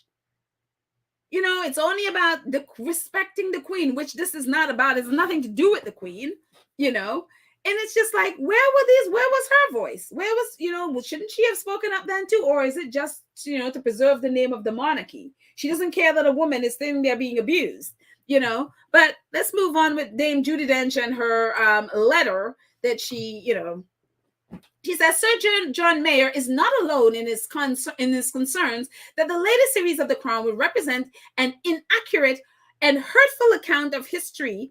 News October 17, which was a couple days ago, whatever. Indeed, the closer the drama comes to our present time, the more freely it seems willing to blur the lines between historical accuracy and crude sensationalism.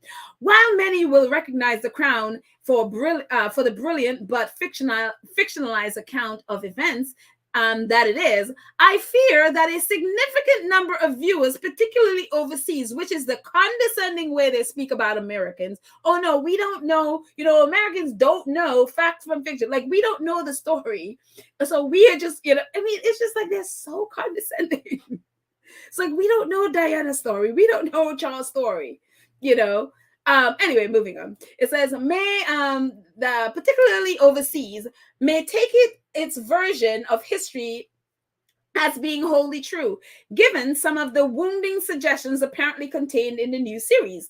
The king plotted for his mother to abdicate, for example, or once suggested his mother's parenting was so deficient that she might have deserved a jail sentence. Well, come to think of it. This is both cruelly unjust to the individuals and damaging to the institution they represent. No one is a greater believer in artistic freedom than I, but this cannot go unchallenged. Despite this week's stating publicly that The Crown has always been a fictionalized drama, the program makers have resisted all calls for them to carry a disclaimer at the start of each episode. The time has come for Netflix to reconsider, for the sake of a family and a nation so recently bereaved, as a mark of respect to a sovereign who served her people so dutifully for 70 years, and to preserve its reputation in the eyes of British subscribers. Who cares, Judi Dench? I'm sorry, and I respect you as an actor, but who cares? This is nonsense. And it's so condescending. The overseas, aka American, which is the audience that they are terrified that they will lose. Like, we already know the story. We know Diana's words. We know, we hear it. We know, we've read the book. We've seen the documentary. We've heard her own voice speak about it. This has nothing to do with the Queen. This has to do with the fact that you're friends with Camilla and Charles. This is what you're afraid of. This is what you don't want people to know. I mean, it's like, are you serious? You think Americans don't know what Charles did to Diana? The true story? And to tell you the truth, the Crown is very kind. Because if all the truth were coming out, you should be grateful that the crown is doing what they're doing and not telling the absolute truth of what and how cruel Charles and Camilla really are.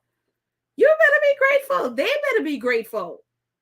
Because if Netflix really told the truth, I mean, hello, we would all be like, that car crash in France. Yeah. And I don't know how deep they'll get into it, but I mean, we talked. I mean, I don't even know if they'll include this. I mean, if they were to tell the truth, I mean, we talked a little bit about this, but if for those who may not have seen, it's like in 1995, the Prince valet Ken Stronach, which we talked about, revealed a shocking detail about Prince Charles and affair. In an infamous interview with News of the World, his confidentiality brief even got him suspended from his job. At the time, Stronach claimed that he was responsible for scrubbing grass stains from Charles's pajamas after the prince would sneak out for meetings with Camilla in the middle of the night. Yeah, this is the same one that was claiming that, oh no, my relationship with Camilla didn't start up until after our breakup. This was while Diana slept. It's like the Prince Charles made love to Camilla Bowles in the bushes in Highgrove Mansion while Princess Diana slept inside. He told the papers. This is what Prince Charles's valet, and then Prince Charles got angry at him and fired him because he leaked these secrets to the press. It was a big risk and stupid thing to do, but he was blind to everything where that lady was concerned. After midnight, after Charles' midnight romps, Stronach claimed, there was mud and muck everywhere. As per the spokesman, they obviously been doing it in the open. I mean, this is like Stronach, who managed the prince's wardrobe and travel schedule, revealed that he is even used to ruffle up Charles's bed to make it look like he slept there. It was very elaborate. He didn't fool anyone for a minute, he said. And as to why Stronach decided to speak, the valet claimed that the strain of keeping the prince's secret made him ill. Eventually he got fired. But this is the same Ken Stronach who Prince Charles, a few episodes ago, I talked about Prince Charles grabbing one of his valet by the throat and, because he couldn't put in the color thing, he ripped out the sink from he couldn't put in the color pin or whatever. It fell down the sink. Prince Charles, at least when he was Prince, ripped the sink out of the wall, smashed it so he can get it back, and then grabbed the Ken Stronach by the throat. And like, I literally have to get this out. Do you understand? Stronach he was a new employee at the time. He was so terrified. He backed into a closet and stayed there for half an hour. He was so terrified to come out. Until Prince Charles left. I guess he left the room and he came out. He was so terrified of being grabbed by the throat. I mean, do you think we don't know these stories? And even more, he also related an incident in which Charles, this is the incident when he dropped the cufflink, and again, this is what I was just talking about. He then turned around to Stronach, grabbing him by the throat. Stronach managed to break free and dashed out of the room in what he thought was another part of the house. Unfortunately, unfamiliar with the layout of the holiday villa, he blundered into a linen closet, but remained there hiding for half an hour until Prince Charles calmed down and left the bathroom. I mean, this is he was a new staff. Imagine your new boss grab you by the throat. I mean, that's sick. And they're calling Meghan a bully. And he says, among other details, he revealed in revenge because of the stress, he says, of having to keep Prince Charles' secret. He said, for being made to cover up Charles's affair for over a decade was the fact that Prince Charles slept with a teddy bear. I mean, people were coming down on Andrew, and I keep saying, if you're okay with Andrew being, sleeping with all these teddy bears and doing what he did, with, and being friends with, pedophiles and all of these things, if you're okay with Charles, then you need to be okay with Andrew. Because Prince Charles is no different. Here is Stronach revealing to the world Prince Charles was the same. He was sleeping with teddy bears. The same thing people were laughing and getting on Andrew about. Charles is the same. He is the exact same. And so I'm like, If you are okay with Charles being your king, then you have no business being mad at Andrew, because they're one and the same.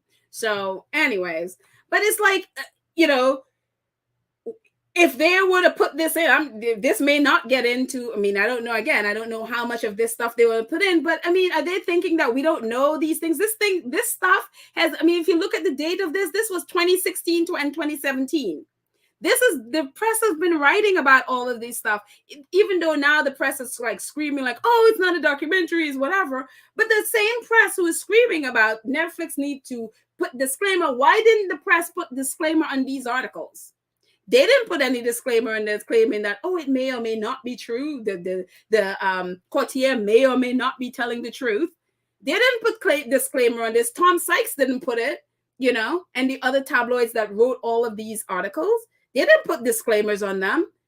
Again, these are articles going back 2016, 2017, and so the idea that Netflix needs to, I mean, it's so hypocritical. They feel fine writing this stuff. Their problem is that they're angry at Netflix because Netflix is making the money that they're not making. That's what this is about, and Charles and his team at the palace don't want the current and future generation knowing that this is what they do. They're trying to sanitize their past. And it's like, no, you actually did this, and if they were to literally write the truth, they would be writing about Lord, what is his name? Mountbatten, who was Charles's mentor, who was, the one of the people that he allegedly raped is now suing him. And it was in the press. It's been in the press the last few days that he's finally come out and, revealed himself. And he's suing Lord Mountbatten, who was killed in 1979, I think, by the IRA, and killed with 2 boys in his boat. One of them was, I think, was his nephew or whatever, and another boy and another lady. They were killed in a boat. They went out, I guess, fishing, whatever. And he was a pedophile. I mean, that's been known forever. Again, if you're okay with Charles being friends with all these pedophiles, I mean, Lord Mountbatten was his mentor, was like a second father to him, was like a mentor. He looked up. I mean, he idolized. I mean, many people keep saying that Lord Mountbatten basically groomed Charles. Would I be shocked? No. I would not be shocked at all. Charles basically idolized Lord Mountbatten.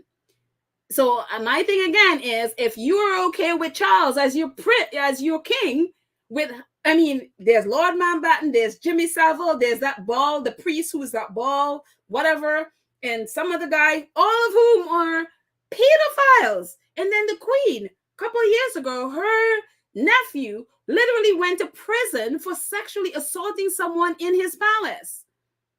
So if you're okay with all of this and all of this around Prince Charles and he is still your king, you have nothing to say about Prince Andrew, because again, they are one in the same.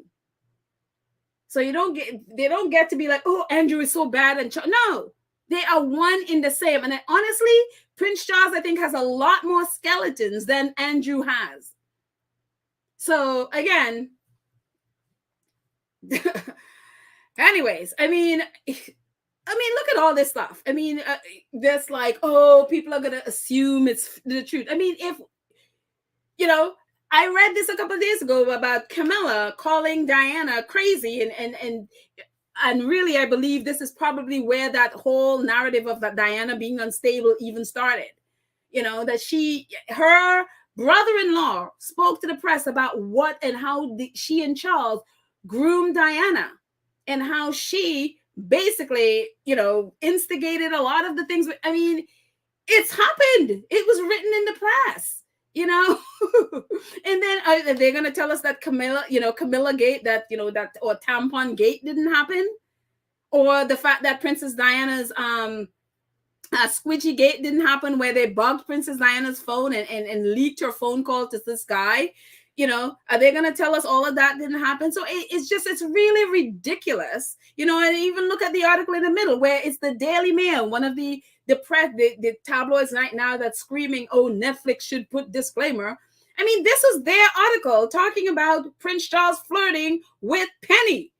And we saw their articles when Prince Philip died, all their suggestive articles about his relationship with Penny. None of them put disclaimers. Not one of them put disclaimers on any of this stuff. I mean, are we to assume that Princess Diana's book by Andrew Morton is not real? Or that her own words are not real? So it's all nonsense. Again, Dame Judy, look, she's a great actress, but she needs to just stay quiet, honestly. Stay quiet and do what you're doing with this nonsense. Again, she is a dame, D-A-M-E. This is one of those honors that I keep talking. I feel like a broken record now because that's one of those honors where you get it and basically your role is to sit there and back up and support the monarchy. And when they're in situations like these, you'll see somebody as a dame speak up. Why? The same thing happened last year. Helena Bonham Carter. She is a CBE. I spoke about it in an episode last year. She is a CBE. She did exactly the same thing as Judi Dench, calling for them to put a disclaimer. And that is why they give out influential people these so-called honors, so that they can hide behind them, so that they can speak up and no, you gotta, support the monarchy. You can't, whatever.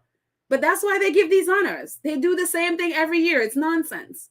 So anyway, I'm glad Netflix is ignoring them. And honestly, it's more, they're just giving Netflix really free publicity anyway. So good. And I can't wait for November, which is, I think it's coming out a week after King Charles's birthday. So happy birthday, King Charles. I wouldn't want to be you. So anyways, also, Queen Camilla has decided, I guess they're probably going to be, these are going to be your new Fab 4, Fab whatever, because Camilla has now taken to having her ex-husband, that's right, her ex-husband, Andrew Parker Bowles, who, well, she was married to when she was having an affair with Prince Charles, and he was also having an affair with Princess Anne. Yes, that's right. Same Andrew Parker Bowles, and the same, his brother is the one that, told that, which is what I was sharing in the last slide. His brother is the one that told the world about Camilla being one of the instigators in grooming Princess Diana. Yes. Well, Camilla has decided to use Andrew Parker Bowles to represent her at a funeral. I guess the Queen's second cousin died and nobody can go. Nobody took, wanted to take their time to go to this funeral. So Camilla had her ex-husband go to the funeral. I kid you not. This is now in the court circular. He did this for the Queen. And this is a job. So is he getting paid for this? I don't know. Probably. But this is in the court circular. And I'm like, are these people kidding? And not only that, you see on the right, Camilla went to an event a couple of days and look at who she took. Her sister. That's her sister right in the back of her. She looked just like Camilla. She took her sister. And I'm like, should should this be something that we're curious about? I mean, are they going to be having titles now that they can go and be, her family is now going to be representing the monarchy? Is that the new thing that's happening?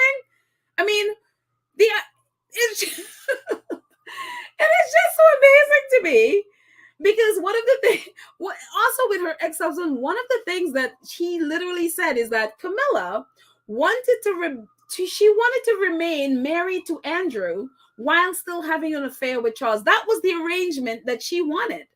It didn't work out and it wasn't tenable, but if she had her wish, that was the arrangement that she wanted. And now I'm like, okay. Now she's using him to do, events for her. You don't want to call it a funeral an event, but an engagement, she's using her ex-husband to represent her it's like, huh? So anyways, those people who talk about Meghan dominating Harry and controlling Harry, I'm very interested because they talk about, one of the things Andrew Parker Bowles said about Camilla is that she always gets what she wants. She puts her foot down, she gets what she wants. I'm really interested into seeing what exactly all of it is that Camilla Parker Bowles wants. she's one, she's now is the queen. She's got the husband, she's got the queen. Now she got the ex-husband who she always wanted to be married to. And he's doing engagements for her. And I'm like, this is very interesting. So I will keep up with that. All I can say about that is that I'm very happy that our faves are away from that island. Far away from that island. I wouldn't want to be them. But anyway, Mrs. I'm going to jump in the chat for a second. Mrs. S says, Andrew Parker Bowles is being kept close to the crown to keep him quiet. That's why they keep a lot of people close. And, Jason Knopf and all of those people are back. Yep. That's why Michael Fawcett, who never leaves. Yep, definitely. Maria says, hello, I'm late to the party. Why did Liz Truss resign? Well, I mean, if you've paid attention or if you've been paying attention at all about, what's been going on in the UK, I would just say go to any one of the stations, jump into Twitter, and it'll be very clear, very fast. I mean, a lot of them are focused on the Sussexes because they don't want to deal with the fact that their country is a mess, their leaders is a mess, they have a wretched royal family, and that all of it needs to be abolished. But, let's not focus on all that mess. Let's just focus on the Sussexes who are being joyful in another part of the world. Kids Endura says, how much they paid Andrew Parker Bowles? Dare I say blackmail in the mess? Child, I'm telling you, to be a fly on the wall in that, I'm not really into gossip, but Lord, I would want to know what it's like, And again, after hearing what her brother says about their relationship, Anyways, let's see. Alma says, good for Netflix. I've watched all episodes of The Crown and so glad it's continuing. I am too. And it'll be very interesting because The Crown is doing their version of, the royal family and stuff. And Harry and Meghan are doing a docu-series about their life. And so my thing is, are they going to come like really close after the Crown? Is it going to be like one of those, extended series and extended episodes with the Sussex instead of allowing Netflix to tell their story, but they tell their story through Liz Garbus? They get a chance to write the story and it be told to Liz Garbus. Is that going to be something? So it'll be very interesting when it comes out. All I know is all Shutter Island will go crazy. It will be madness. There will be knickers in a twist, pearls clutched, plates thrown across the room, people falling off ledges, and all of this stuff. That I know that will be happening. So, Judge Nelly says that whole family is disgusting. Yep. Yep. Jackie Mansa, Jackie says, but there are tapes with their voices. Yep. That is what they're trying to convince people, like, oh no, it's fiction. I was like, no. We think we'll listen and we'll make the decision. What and I really love the hashtag that of course that drives them crazy. I really love the hashtag. The crowd is a documentary because hello, yeah, some of it is dramatized stuff. We don't know what people say in the privacy of between them, but when you're dealing with Princess Diana, she pretty much told us what she was saying anyway. So it's like there's you don't have to go far. So yeah, it's just they just want people, especially the younger generation, which is what they're really concerned about. They want to sanitize their life so that they don't know, because if the younger generation, which they already are, turning against them, the monarchy will be no more. Which, from all episode of Lord's years, I want it to be no more. So yeah. Jody Stacey says, the truth don't live in the royal household. Schemes, backstabbing, and gossip reign supreme. If you have diabolical ideals, you get employed and fit for purpose. You get employed and fit for purpose. Age starts 18 and up. Not sure I understand all of what you're saying in the second part, but yes, I do understand the top part. Yeah, that's what they're about. The truth of it, when you look at the royal family and how they stage manage everything, we were talking before about how they stage manage the funeral, where they cut out every human element, real human things happening, like George scratching his nose, or King Charles crying, or the Duke and Duchess, or whatever they are, the Wessexes, whatever their titles are, the Wessexes crying, whatever. They want all of that stuff cut out, and they want to stage manage everything so it looks perfect. And so I saw this tweet on Twitter, and I saw it, and I didn't think of bringing it in. But what the tweeter says is, the royal family is what's fiction, not Netflix. The royal family, because what you see, what they show the world, is not what is happening. Meghan says as much in the Oprah Winfrey interview. She's like, what you see is not the truth. What you see is not what's happening. So they are the ones that should come with the warning, a disclaimer. Everything they do, whatever is their fake, engagements and all the nonsense that they do, they are the ones that should come with a disclaimer. We are not telling you the truth. We are liars. What you are seeing is fictional. They're the ones that should come with a disclaimer. So if they don't come with a disclaimer, neither should Netflix. Let's see. Emerald says those people have lost their total minds. He represented her at a funeral. They are gone mad on that island. I mean, from them, the government, that whole island is a mess. That is like a whole mess. It's like, how do you even explain that? It's like, he is representing her at a funeral. They hire she basically pushed for that Andrade guy, I think that's his last name, the Daily Mail editor, to be their press secretary. I mean, it's like a whole bringing the 90s tabloid into the this is what they live with. It's unreal. Let's see.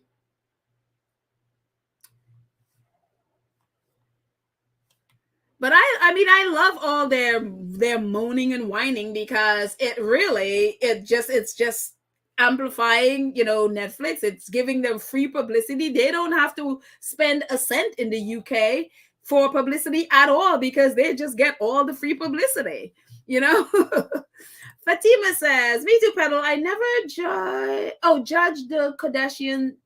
The walk is very hot. Everything they not sure all of it, but I'm assuming you say you never judged the Kardashian. I totally feel the same. As I said before, I don't judge them. I could pick and choose what I appreciate about them, but I definitely wouldn't judge them at all. And I'm glad I haven't. I've judged other people, mind you. For some reason, I've never had that. I've been guilty of judging other people in a bad way, and I've had to change my ways and change my way of thinking. I definitely admit to that one. So yeah. Mrs. S says a truckload of people just subscribed to Netflix. I'm sure they're gearing up to watch The Crown. Yes, I heard that. Netflix has gotten, I think, was it 2.4 million new subscribers, I think. So, and even the ones who are screaming on Shutter Island, they will be the first ones watching so they can complain. And it's like, oh, well, thank you for hate watching. They're the ones to be like, because they're always the ones like, we're canceling. And it's like, well, whatever, you'll miss out, I guess. So, Wendy's like, preach, Metal. I love it. Let's see. Amy Andrew says, she's talking to Vetty. I have been wearing layers and grateful for my hot flashes at night these days, which are keeping me warm. Well, there you go. There's a totally different opinion about hot flashes. And so Amy is very happy for her hot flashes. So I guess, Amy, that you're in a cold temperature and hot flashes. And I would say to anybody with hot flashes, become a vegan. It will cut all that mess out. It's hard, but yeah, I would say vegan. is the way to go. You can ask me about it in comments, in regular comments. I'm I was dying. I was like, OMG, Metal, this is all too much. So glad Harry and Meghan got the heck out of the cesspool. I don't use that. Camilla isn't even worth the mention. Netflix is an American company. Yeah, it's so funny because Dame Judi Dench is like, oh, so that way, I guess, you won't be devalued in the eyes of the UK. I was like, trust me, you have a king and a queen that is, shall we say, let's an adjective. What's a horrible adjective for those? Trust me, Netflix is nowhere that near that cesspool. Okay, you just had Boris Johnson as your prime minister. You have a mess of a government right now. You have a tabloids that are the cesspool of the cesspool in a they do these polls every year about the journalism in Europe. Out of 37 countries, the UK ranked 32 among 37 as the least trusted journalism in all of Europe. Trust me, Dame Judi Dench, you are in a cesspool. You have to improve to get to where Netflix is. Okay, so you need to just stay quiet, enjoy your Oscars and whatever, and stay quiet. Okay, and again, on the fact that you also are friends with Camilla and Charles, so you just stay quiet. And I hate to be telling a woman to shut up, but in this way, it's like, no. It's like, you have a cesspool of a royal family, and you're talking about, you don't have a ground to stand on in this issue. Unreal. It's like this very, I don't know why some of these people, it's like they refuse to look in the mirror and to see where they are. And so it's like they live in fool's paradise and this elevated view of, what, and I don't mean to be, because we have a lot of squaddies, and I'm not talking about that yet. I'm talking about the culture, especially around the royal family. That's what I'm talking about. I'm not talking about, regular Brits who are, living their life and are not part of this mess. I'm specifically speaking to the British royal culture. It is a cesspool. You don't have a ground to stand on to call out anyone. You are at the bottom of the bottom of the bottom. You have to improve to get to the top of the cesspool to even consider calling out anybody. Okay? So it's just like, stay quiet and improve, and then you can probably, start talking about other people. Unreal. Let's see. And who knows? I mean, I don't know how it works in England. I don't know how it works in the UK, but since Liz Truss resigned, what does that mean for the government?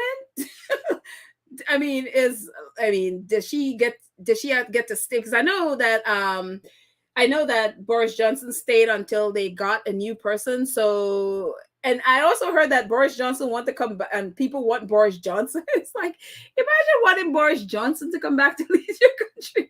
I mean, it's just like,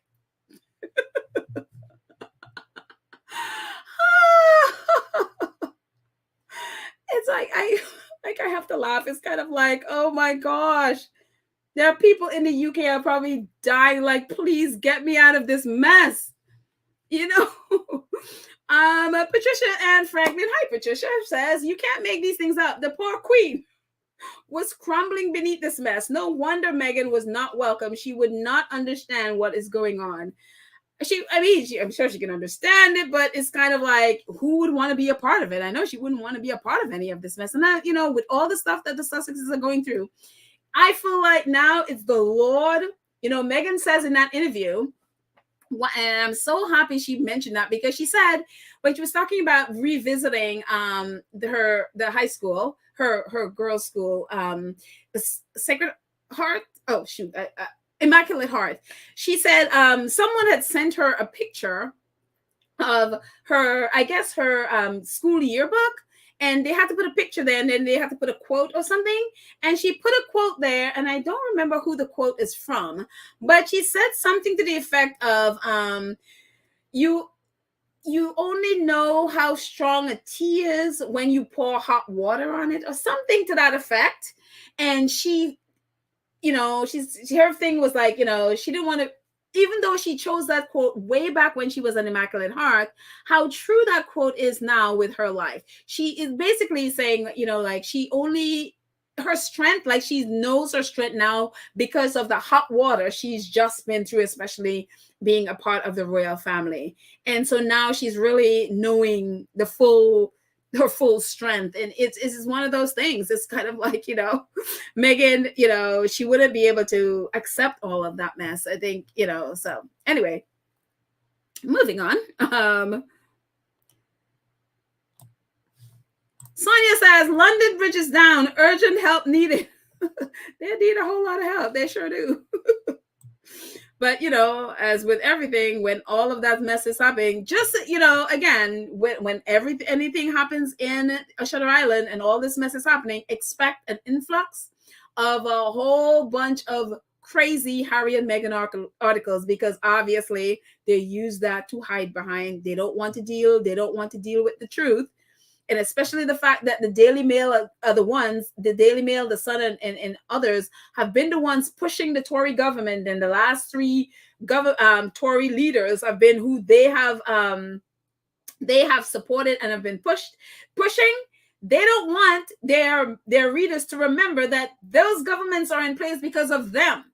These, especially the Daily Mail, they do not want people to remember that they are part of putting those governments and pushing them, and basically, grooming people to vote for these people. They don't want their readers to remember that, so they would distract. And who did they use to distract? Yes, Meghan and Harry. So expect that. So yeah. Cardi Mama says, Kardashians don't bother me. They work for their cash in whichever way they choose. Not my cross to carry. Same here. And I've said it before, if I had a choice between the Kardashians and the Royals, I'm choosing the Kardashians. They work for what they have. They cost the American people zero. They work for what they have. You don't have to like it. So yeah. Let's see. 2.6 million yesterday. So Netflix, 2.6 million subscribers. Good for Netflix, because they were going through some stuff at the beginning of the year. So good for them. Let's see. All right, let's move on. And we can, oh my gosh, it's 2 hours already. Oh my goodness. And all 642 of our friends, thank you guys for joining us. I am happy you're here, and also our friends in the chat. Let's go on quickly. I didn't realize it was 2 hours already. I'm just like talking way too much here. Finally, Archetypes have swag, you guys. This is Rebecca Sananes. She is one of the executive producers for Archetypes, and it's a little backwards because I think it's from the mirror. I think she probably photographs herself in the mirror. So she has Archetype swag. That's what she said on her post as well. It was on her Instagram stories. And who knows, maybe Archetypes will be selling swag. It's like, we want some sweatshirt, which is what it looks like she's wearing there. I'd love that. And also, Ving is reminding, if you have teenagers that you like to be, become philanthropists, or at least get in that community and get in that headspace of giving back, please, again, the link will be in the show notes. It's actually been in the show notes for every podcast we've done since they've come out. So, and it's also going to be in this podcast, the link at the end. So please jump in there and share this with a teenager. They are reminding people, nominate the person who needs a financial boost. It's free money. People just give away the money to people who are in need. And there are many people in need. So again, I don't have kids. If I had a teenager, I would. So, I'll just send it to people that I know that have teenagers that can be a part of this. And really, do something really great to be a part of this community. So again, the link will be in the show notes. So anyways, that's it. That's all I got in there. So let's go in the chat for a few more minutes, and then I'm sure Baron is coming up. Wait, did Baron start? I didn't look. I didn't look to what his time was going to be today. So, oh, hello, Mabel. How are you? It's good to see you. And Kathy G saying hello to everyone. That is awesome. That is absolutely awesome. Let's see. A couple more before we go. Wendy says the chicken is coming home to roost for Shutter Island. Inflation, Parliament, House burning down, cesspool press being sued, Commonwealth, the realm demanding to be a republic, comma. Huge comma. Comma, I'm telling you, we've been telling them unless they do right by Meghan, people will be like, this has nothing to do with Meghan, but comma, and the ancestors. I will always be convinced that they are doing their thing. Yep. Emerald says they are too focused on Montecito and not paying attention to all that's falling down in the divided kingdom. Very true. Very true, including stalking the Sussexes. Instead of focusing on Meghan and Harry's neighbors, y'all need to focus on your own country and your own country people. So there.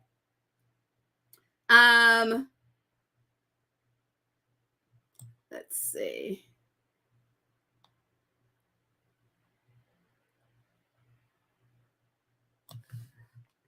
Annie says, I don't look at the Kardashians and I don't look at the crown. I see the heart. I see and hear in real time. There you go, Con. Annie is like, nah, I'll just get the real life stuff. I'm not watching any of these reality things. It's so funny. Even going back to even Paris. I really thought when I saw, back in the day when I would see her under magazines, I really thought that was her life. I really thought that she, apart from, we talked about her voice before, like I really thought that that's the life she literally lived. And I didn't know much about, at the time, about reality TV and all the stuff because she was saying that they, Nicole was, I guess the one who is the mischievous one. And then she is the one that, is the, quote unquote, bimbo type caricature. And, that this the director gave them those roles, and I was like, oh my goodness, I don't know, I don't really watch reality TV. So it never dawned on me that it again that she was so different from her roles, and to hear her talk about that, it's unreal. It's absolutely unreal. So let's see.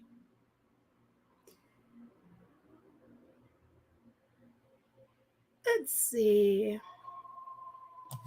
Patricia says, I never watched one episode of The Crown, but I will definitely be watching this. Oh, there you go. All their griping has now gained the crown a viewer. So there you go. Thank you, British Press. I'm sure Netflix is happy.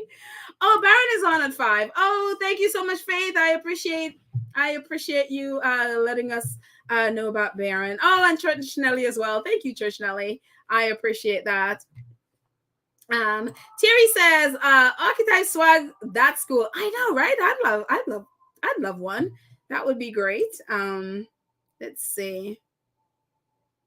And if you're up for it, I know I didn't bring it in this time, but I know that Invictus have swag as well. They're doing the t-shirt and stuff. If you buy one, they plant a tree thing. I have it on the episode I did, the last episode. So you can also check that for the link on the last episode if you want to get some Invictus swag as well. Let's see. Darling Payan. Hi, darling. Darling said, I like that, darling. Darling says, with all the distractions by the British tabloids, Brits are getting their news somewhere, I hope. I'm assuming you mean I hope. I would be tired of the 24/7 Sussex news networks. Yeah, I mean, there are some of them that are just, again, it's for clicks. They use the Sussexes for clicks. And apparently, we don't get their outlets here in the US. So, but apparently just about everything they talk about is the Sussexes. And so it is, and I'm with you. I feel really bad for Sussex, for Squatties, there, because they have to deal with this mess all the time. And so I'm just happy they have that their social media, that there are other outlets where they can get their news, because they're certainly not going to get it from the majority of the mainstream press in the UK. And again, the majority of them are right wing press, and so the majority of them are Tory leaning. So very, very few impartial news outlets. I mean, if they want, like, Byline Investigates is one of them, Double Down News is another that really is, you know very fair, very probably the only Main Street, well, I guess independent news, because the UK mainstream is basically right wing and tabloids. So yeah, it's unreal, and I feel bad for Squatties having to put up with that mess all the time. So let's see, couple more. Church Nelly says, so the fight between Liz and the lettuce won. I think some outlet, I don't remember which one of the outlet, had a live feed of a lettuce. And I think the whole thing was either they wanted to see who would basically go down first, like would the lettuce dry up first, or would Liz Truss resign first. So the lettuce won. Like, the lettuce is probably still barely fresh, but Liz has now resigned today, so the lettuce won. It's amazing to me.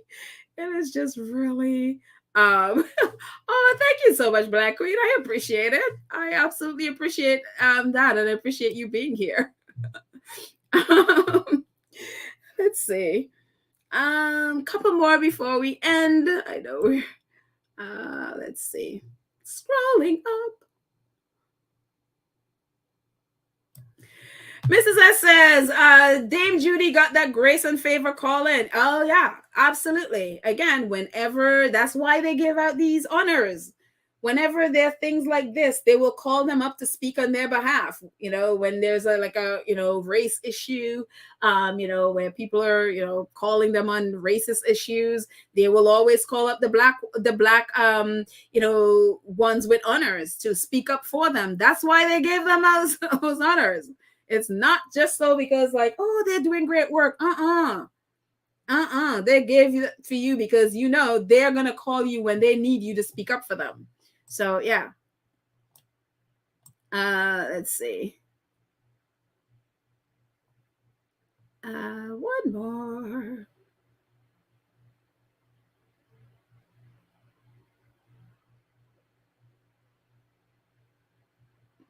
Let's see.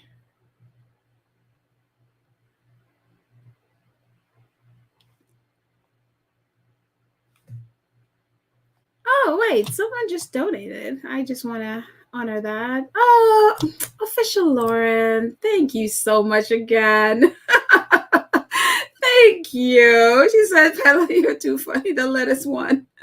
It did win. The lettuce, it did win. Thank you so much for your support. And Elaine, look at Elaine. Elaine is saying the same thing too. She's like, yeah, the lettuce won.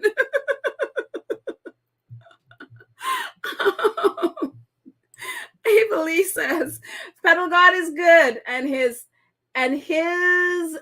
answer our prayer in Jesus' name, amen. Meghan looked happy and beautiful, and we're gonna end there. She absolutely does. I mean, again, thank you to all of you prayer warriors who've been praying for their for their safety, for their joy, for their peace, for their happiness. May they always, always stay in that place of joy and peace and happiness. But thank you guys. Thank you to our awesome moderators today. I know Lydia was here, but she had to run off to work and donated. Thank you so much, Lydia, and Church Nelly and Karen M. I didn't see Julie Rock and Cookies and Cream today, but they will join us, I guess, for the next one. But thank them anyway for all the work that they do to make this space wonderful and safe. Thank you so much to our wonderful 2 Cents Crew members who support the channel monthly. I appreciate all of you so much. Thank you. And our Gold Star supporters who support, like right here, whether it's Super Chat, Super Stickers, Super Thanks, PayPal, Cash App, merchandise, whatever it is that you do, even if it's just sharing, liking the video. Oh, please, yes, like us, like the video, and definitely subscribe to our channel. But thank you so much for all that you do to support the channel. I have to say that. Thank you, all of you. And I'm going to put my banner back there so that way you can do. Please, again, as the banner says, please subscribe to our channel. So, and then click the notification bell so that way you know when we drop a video. Please like it, share it. We are trying to get to 6,000. Thank you guys for all of you who have subscribed already. And share. As we build our community, the more people know about it, maybe the more platforms come speaking the truth about the Sussexes, speaking out the truth about the royal situation and all of that stuff. People need to know the truth because there's so much lies out there, and the more of us that know the truth and speak the truth, the better for all of us. That we're, people are not just buying into the lies or being, groomed to believe the lies of the British press, especially. So, but thank you guys so much. We are gonna end this year with some. Where are we here? Yeah, and we're gonna go back and end it with some Inner Space music. I think I need to get a new, some new opening and closing music. So, yeah, maybe next time I'll have new music. But until then. This is our music. This is our ending. Thank you guys so much for hanging out with me, spending your Thursday with me. I love you guys, and I will see you next time. Bye.